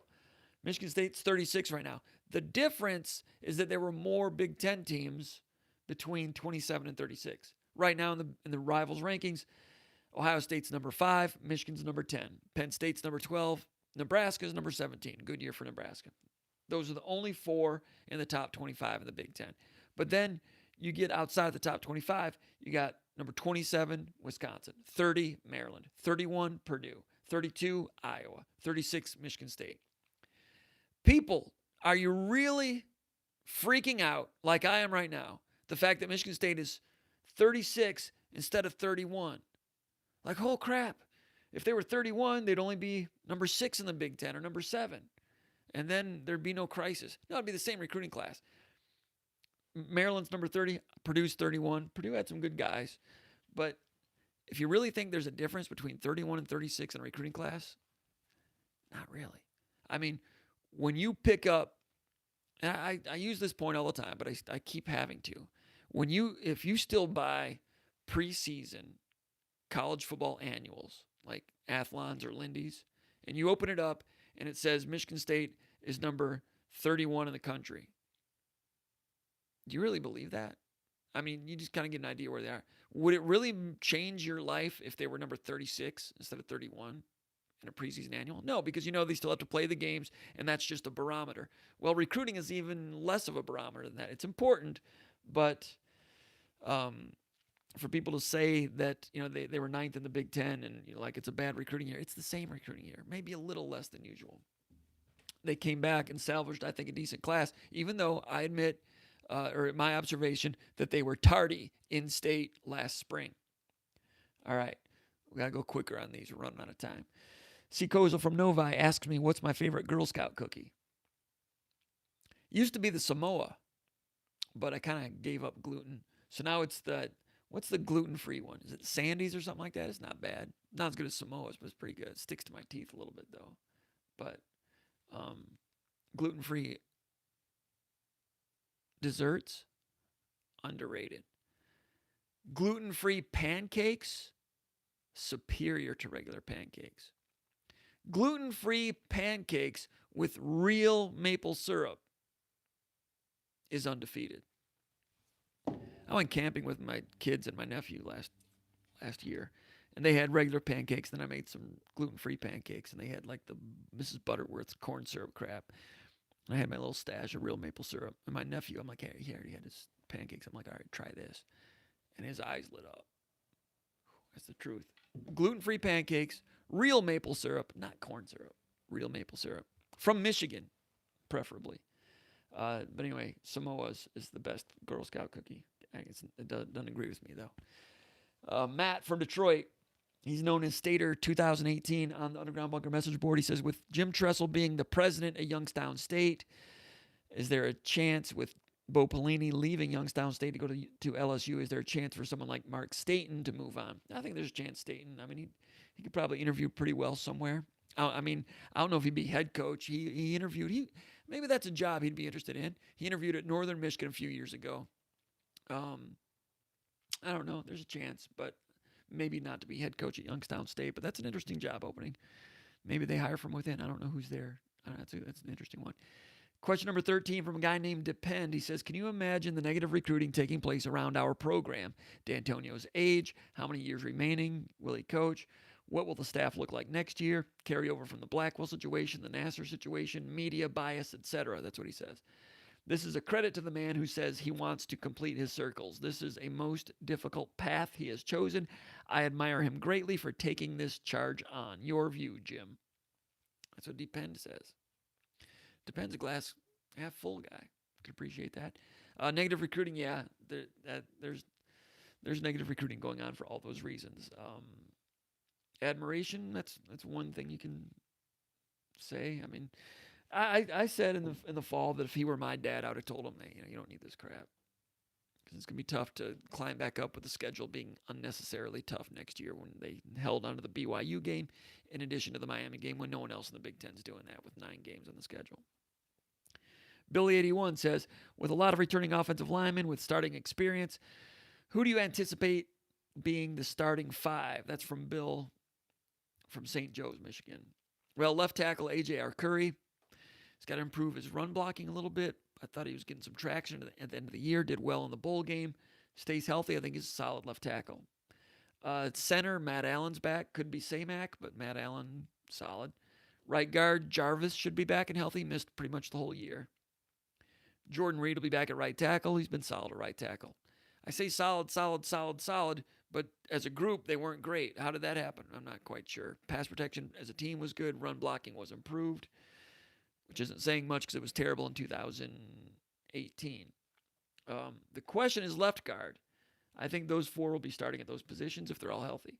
Cole Chewins, does he come back as a guard? He's going to try. Or as a tackle, he's going to try to be back. You have Chewins in there. J.D. Duplain started as a true freshman at the end of the year. Nick Samac started at center at the end of the year. Could he move to guard?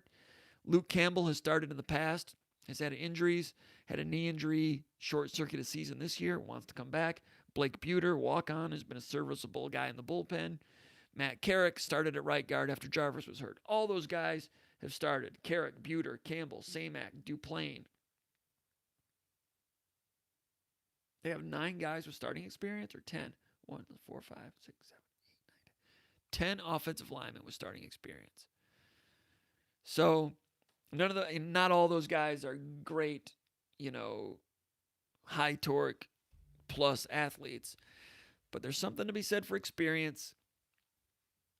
I thought Bowman did a decent job with an injury-prone offensive line again. Bowman has done a good job in the past. Part of me would like to see him get his hands on these guys one more time. Get good health and good competition out of those guys. Offensive line could be better. Well, it needs to be better. I'm underselling it a little bit. We'll wait and see in the spring. Information is going to be hard to come by in the spring.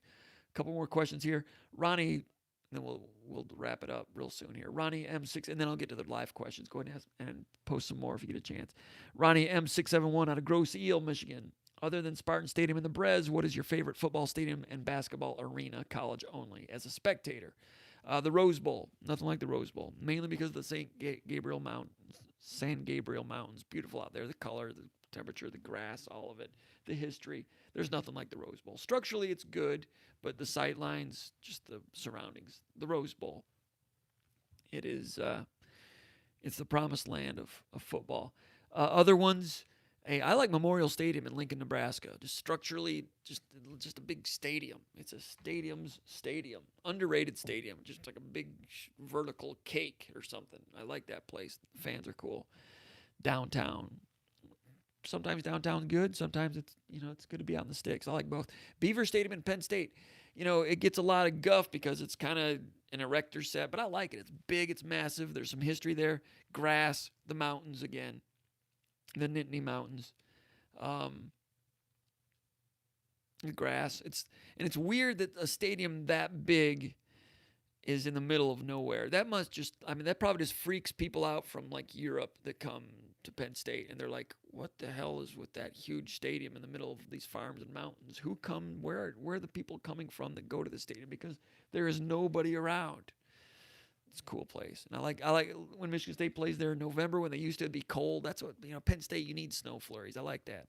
It's too bad Paterno and those idiots have ruined the program. You used to have a lot of respect for the way they played football because I don't think they cheated back then. They had great sportsmanship. I liked the whole thing, but we didn't know under the hood. It was just a catastrophe. But in Franklin, I don't like the way they've run up the score on people and some of their antics. I'd like for Penn State, for the good of college football and the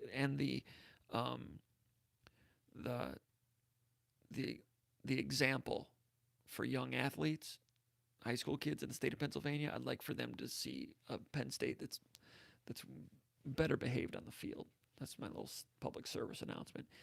I like Beaver Stadium. I like Camp Randall Stadium in Madison. The fans there are just goofy and happy. It's just a happy, silly time there, man, with the sing-alongs and all that. Structurally, great stadium. History, Camp Randall being an old prison during the Civil War. Did you know that? Look it up, Camp Randall. It's a camp. It's got some of the old cement columns or whatever those are in the end zone. It's cool. Structurally, it's impressive. It's downtown and at an angle, weirdly, among the sidewalks and streets. Sometimes downtown is cool. Sometimes the mountains are cool. Anything that's just a little bit... What I don't like is parking lot and interstate highway. That doesn't do anything for me. Camp Randall's cool. The Horseshoe's cool. Horseshoe, it's just loud and again, vertical, impressive structure. And what do they call that thing with the concave, like the three-dimensional Roman arch, whatever? There's a name for that. That's kind of cool. They refurbished the stadium and put a new exterior on it, so it's kind of like fake old now. But a lot of these fake old stadiums, like Michigan and Notre Dame, when you walk past the initial fake old, then you get in and see like the original exterior. Now you feel like you're at a football game in the 1920s when all these stadiums were built in the 20s. A lot of them were. And I like Spartan Stadium. Structurally, it's impressive. The river is cool. The trees. Anytime you can see trees from the press box, it's cool. I mean, like trees like right there. There's some cool trees around Spartan Stadium. It's not bad. The grass is good too. Notre Dame Stadium is good. Notre Dame loses some points with me since they went turf, but it's good. And I like the flowers along the side. BYU, I think, is going to be cool up in the mountains. Underrated, the Sun Bowl Stadium in El Paso. Sun Bowl Stadium. Structurally, I'm sure if you're a fan, it's antiquated, but again, the mountains, the mountain thing is cool. And Sun Bowl Stadium, they've played a lot of games there, and it's got some history, a little bit of history. It used to be a better bowl game than it is now, but I found that underrated. Basketball, I do like Assembly Hall, and I know that Gus Johnson was getting some guff for calling it the Carnegie Hall of college basketball. I would agree with him. I think it's great. I know Bob Knight didn't like that place, and I know that the sidelines go way, way, way, way, way up high. And as long as you're not sitting up there, it's cool to look at. But I'm sure if you're sitting up there, it's probably like this place sucks. But the ceiling is different, and that ledge along the sideline is strange, and they've got wooden bleachers. People don't realize like the first few rows near the stadium are like pushed back like high school bleachers. And to sit there, that feels like a gym, like a high school, like an Indiana gym. But there's 20,000 people and they're loud. It's different. It's unique. And with those 5 national championship banners, that has something to do with it. I like Assembly Hall. It's loud. I think it's cool. Cameron Indoor Stadium at Duke is good. I did not get to go to the Palestra in Philadelphia when Michigan State played there a couple weeks ago. I should have. I blew it. Had something else going on. I can't remember. I've never been to Hinkle at Butler. I think that'd be good. And Madison Square Garden is different. I know he said just college, but arenas, a lot of times, arenas are arenas, especially nowadays. They're all the same. Conseco was kind of cool in Indianapolis because they tried to make it, or whatever they call it these days. I don't know what they call it. They tried to make it like old school gym, Indiana gym. I appreciate that. They did a good job of that. But Madison Square Garden has a different feel to it. As you approach that stadium, you're in New York, Times Square, not far from Times Square, the epicenter of everything, just feels different in there. There's just, the low ceiling. It is different. That's cool. So, Spartan Brett says, what is Michigan State's record going to be next year? I don't even know who the quarterback's going to be, so I'm going to hold off on that one. Hayes 8 says, on the podcast, I found your position on Samuel funny. He said, for him to keep his job, he needs to keep recruiting like he has been. And he says, hey, he's consistently been out-recruited or, at worst, been on par with the other offensive members. How does Dantonio explain that one? Hey, I need you to cover for our friends who continue to recruit like you and have to stay here, or something like that. Hayes 8 is a big recruiting guy. I might have read that wrong. Anyway, he's saying he found my podcast point on the Skull Session last night funny. First of all, thanks for listening to the podcast. Appreciate that. Taking me to task a little bit. Could appreciate that. Now, you're misquoting me a little bit. When I say recruiting like he has been, I mean like in the last few months. I don't mean like over the years. I think he's kind of like, I think he recruited to save his job this year.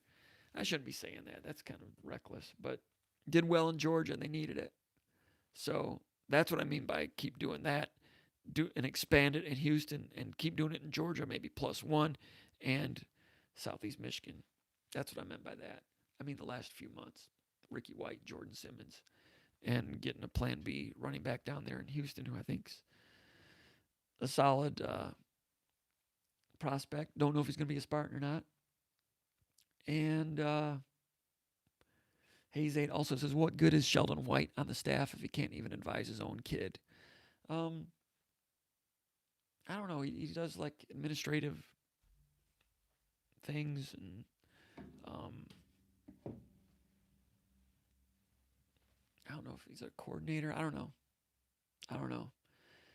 But you don't hear a lot of recruits talking about being tight with him, and he was quote unquote hired to replace Curtis Blackwell. I don't know if they're getting all the bang out of that position that they thought. I don't know for sure. I'm not in the room. I'm just on the outside observing. MS Pat says a number of comments from posters who claim to know high school coaches provide feedback on the lack of energy from the Michigan State staff and the inability to connect compared to other programs we are competing with. What is your take on this?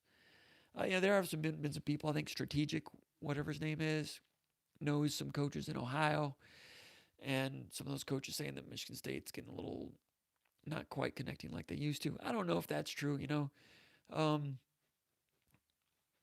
but no question they lost recruits in Cincinnati area to the Bearcats.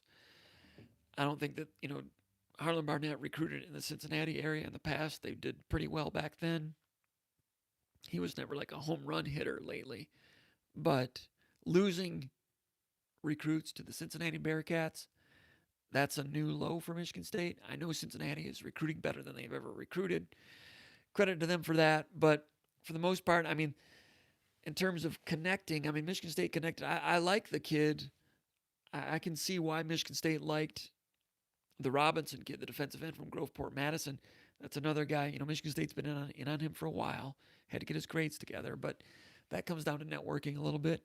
Michigan State, Angelo Gross, that's great networking in Ohio. Don't discount that. I think things are still, that's what's carrying the program right now in these recruiting classes. Sparty from Pawleys Island, South Carolina says, what are the Comparoni odds as to who will be the starting quarterback next year? He wants my odds between Lombardi, Day, Thorne, and a portal transfer. A portal transfer, I'm going to put at 10%. That might be high. What do you think about that? I'm going to put 10%. The other 90 remaining percent, I'm going to go Rocky Lombardi, 32%. I think he might start at the beginning of the year just because he's done it before, unless these other guys really outshine him. But, when there's been quarterback competitions at Michigan State before, how many times have we seen it just be too close to call? And then they go into the season and it's still jockeying back and forth. I have a feeling they'll go into the season with them still jockeying back and forth. And if you do that, I think that increases your chances of finding the right guy, but also increases your chances of losing in September, like Central Michigan 2009, I think it was. So I think Lombardi's done it before. I kind of think since he was ahead of Theo Day this year, I imagine he stays there, although Theo Day might have a little more upside. So I'm going to put Lombardi right now at 32%, transfer portal 10%. That leaves 29% for Theo Day, 29% for Peyton Thorne, and those could change any day. All right. I think we have one more basketball question, then I'll finish up with the live ones. Efficient Dave from Midland, Michigan. Will Bingham ever grow into his body? He needs 40 pounds of muscle. Yes, he does. Will he ever?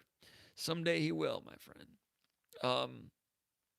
Izzo today said that he told Bingham recently, this is why you should have redshirted. If you'd have spent all year just lifting weights, eating, working on your academics, you'd be a redshirt freshman right now. And I don't know if he said this or not, but maybe he'd weigh 15 more pounds. I don't know. But they're still working on him. They like him. Might be coming off the bench now for the foreseeable future. I think the best thing for this team would be for Malik Hall. Just get more and more traction, more and more steady. And he's a big X factor, someone that could help them become something. Maybe not unlike the way Draymond Green gave the team a kick in, was it 2009? I'm not saying he's Draymond Green, but Draymond Green was not doing much earlier in the year and provided some good minutes. Now, and some good shots, some good things, doing Draymond things. Now, Malik Hall is already playing way more than Draymond Green did as a freshman. Basketball question from MSU Pat. This is the last one. He says, what is the target for our starting point guard for next year? What's it coming down to? Is it either the prospect from Toronto, that's Montreal actually, Kareem Maine, or a grad transfer? Grad transfer, I guess it would be possible, but Michigan State does not have a lot of scholarship room. They've got room for one scholarship guy, and they want to give it to a high school recruit. If Xavier Tillman goes pro, then they'll have room for two. If someone transfers, then they have room for three. Point guard next year, Rocket Watts, probably. Foster Lawyer providing backup. Kareem Maine, the recruiting, I doubt he would start. They're telling him there'll be a chance, but I think it's Rocket Watts. I think Izzo loved the way Rocket Watts, after the Minnesota game, like told Izzo, like, dude, I think Henry should be starting. Very team-oriented. Izzo's been really pleasantly, happily surprised at how team-oriented Rocket Watts is and the toughness he has. And, he's not going to see the court and be a great distributor the way Cassius Winston is, but he'll do some good things, play defense, play winning basketball. He likes his toughness, compares his toughness to a Travis Walton type of guy. All-around play. Rocket Watts is on schedule. Over to the live area. Let's see what we got here.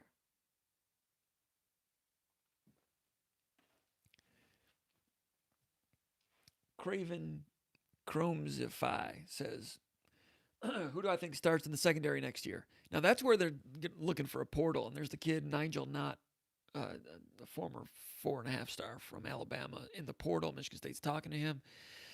Michigan State's been looking.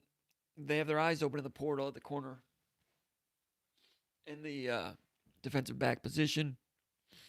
Shakur Brown probably going to start. Kalen Gervin needs to come around. You're losing Josh Butler. You lose Josiah Scott. Davion Williams needs to step up soon. Can you move Julian Barnett over there? Possibly. Don't discount a possibility of a transfer portal guy at corner. At safety, you've got Xavier Henderson ready to play good football as a junior. Probably Trey Person needs to. Is he going to be a junior or a senior? Trey Person has been on again, off again. I think he was involved. He's been involved in one or two on-field errors that have hurt. I can't even remember what the big bust was in that Wake Forest game. I broke it down, committed it to memory, but now I've forgotten it again. I think Trey Person was the guilty party on that one in the slot area. So Trey Person needs to get rid of that and rise up and grow up and be a safety that he can be. They need that from Trey Person. So right now I'm guessing Person, Henderson, Shaq Brown, Kalen Gervin. Kalen Gervin started against Ohio State, didn't go that well, but he's got some ability. Now he has some experience. Now you got to mix it all together and turn 21 and become a guy. Turn 20. Old Tuck. Who does Burt Reed compare to from previous MSU teams? I'm not sure. You got me on that one. Old Tuck. Wide receiver from Western. Oh, Jaden Reed. Jaden Reed. Who does he compare to? I've not seen him, boy, they love him, though. And teammates like him a lot. I don't have a good comparison, I don't know. I'm not even going to say yet. I'll be checking him out this spring. Great question. Jaden Reed, an important part of this offense next year, especially with Cody White gone. Sparty 7779 on the basketball front. How high of a ceiling do you feel Kithier has? Might we expect him to be all Big Ten at some point in his career? I thought he came in with lots of hype. Lots of hype. Kithier was a solid recruit, but lots of hype. I don't remember Thomas Kithier getting much hype. Remember he sat out his senior year due to that transfer controversy they had when he transferred to Clarkston High School. The Michigan High School Athletic Association made him ineligible. He was ranked number 113 in the country. So 113, that's not a lot of hype. That's just like a good, solid recruit. His ceiling, he can face up and shoot better than he's shown. I think later in his career, he can step out and shoot some more out there, which would help. I think he's a stretch 4, being asked to play the 5 too much. He played some 5 last year a little bit. They can just kind of sink or swim a little bit with him playing 7-8 minutes of the 5 these days. I think that's what it's going to amount to. But they like his he has a knack of getting to the right place for some easy layups, and they like his communication on defense. They like the way he can run the court. So he's going to have a role. All Big Ten, I don't think so. But I think he could be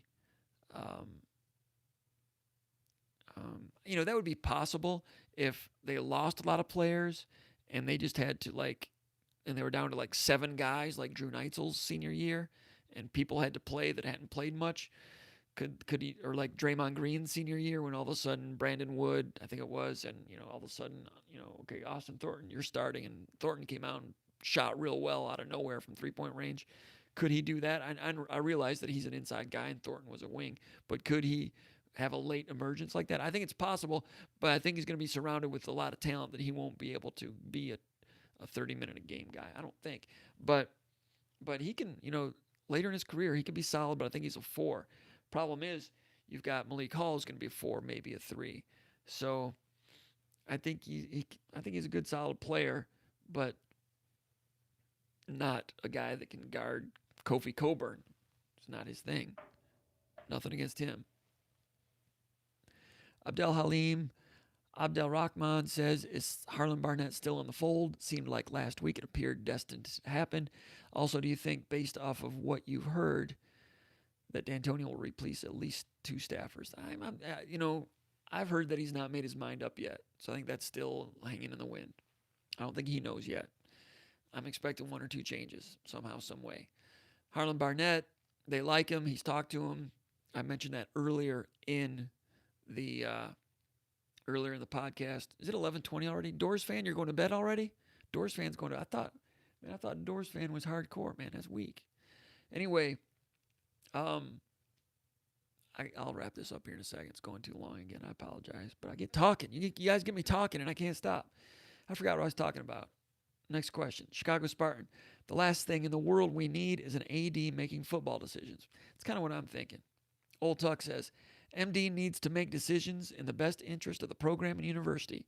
Nobody should have to tell him that. The question, is he doing that? Great question. Great question. And he's trying to figure that out his damn self. Excuse my language. 3rd time I've semi-swore. Is that considered a swear these days? Chicago Spartan, without question. I don't know what he's talking about. One Mr. Bone, Mr. T-Bone. Who will be the quarterback next fall? Went over that a moment ago. Rosalind Russell says, Chayse, Bryce, or Peyton Ramsey? Who's the best fit for the updated offense? I think Bryce runs it a little better. But if you can take, Ramsey's more proven as a starting quarterback. He's not great, but he's Indiana's all-time leader in completion percentage. It's going to be really interesting to see which schools open the door to Peyton Ramsey. Would Michigan State be involved? I've not heard that.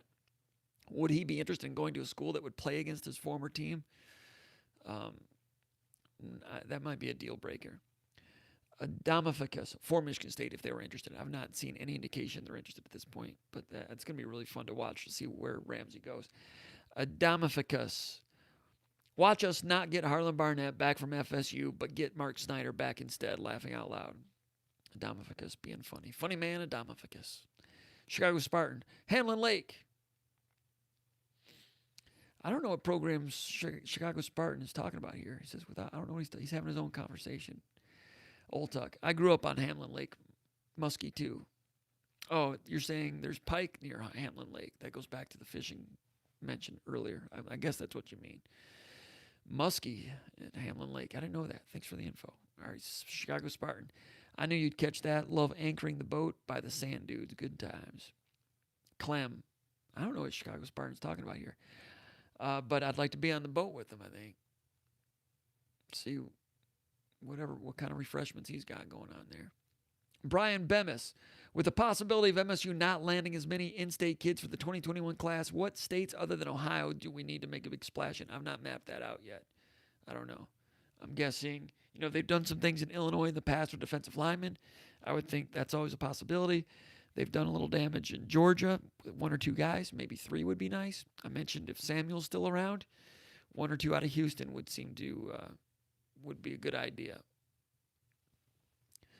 Andrew Stoddard, who steps up and becomes a leader on the defensive line next year? Jacob Panishuk is the guy with the experience. I'm not sure that's his mentality. Wouldn't surprise me if Beasley became a leader on that D-line. Personality-wise, just solid player, nothing special. Maybe you can take it up another notch. Not sure. It's a great question. I don't see Naquan Jones being that type. The Slades are too young, I would imagine. I don't know. It's a great question. They need some leadership there, though. But we're all out of questions, all out of time. I've went too long again. I apologize. We started late. I've kept you up too late. I'm sorry. But we all have a Michigan State problem, don't we? But we need to admit that, and I don't know if that's the first step toward recovery, but it's the first step toward the next day. Check us out at rivals.com, SpartanMag.com. No SpartanMag.com signage here today. Nothing on my shirt. Poor marketing on my part, but we'll see you next time. Appreciate everybody checking in. We'll get back to it next week, Monday or Tuesday, I think. I've not looked at the basketball schedule to see if they're playing on Tuesday, but sometime next week we'll do this again. Appreciate everybody having coming in, asking questions. Hope you had a good time. Spread the word, please, about SpartanMag.com. We need more subscribers. We need more fun. We need more old tucks. Appreciate everybody out there. Everybody have a great tomorrow and great week. We'll see you next week. In the meantime, see you over at SpartanMag.com. Jim Comparoni, see you next time. Thank you.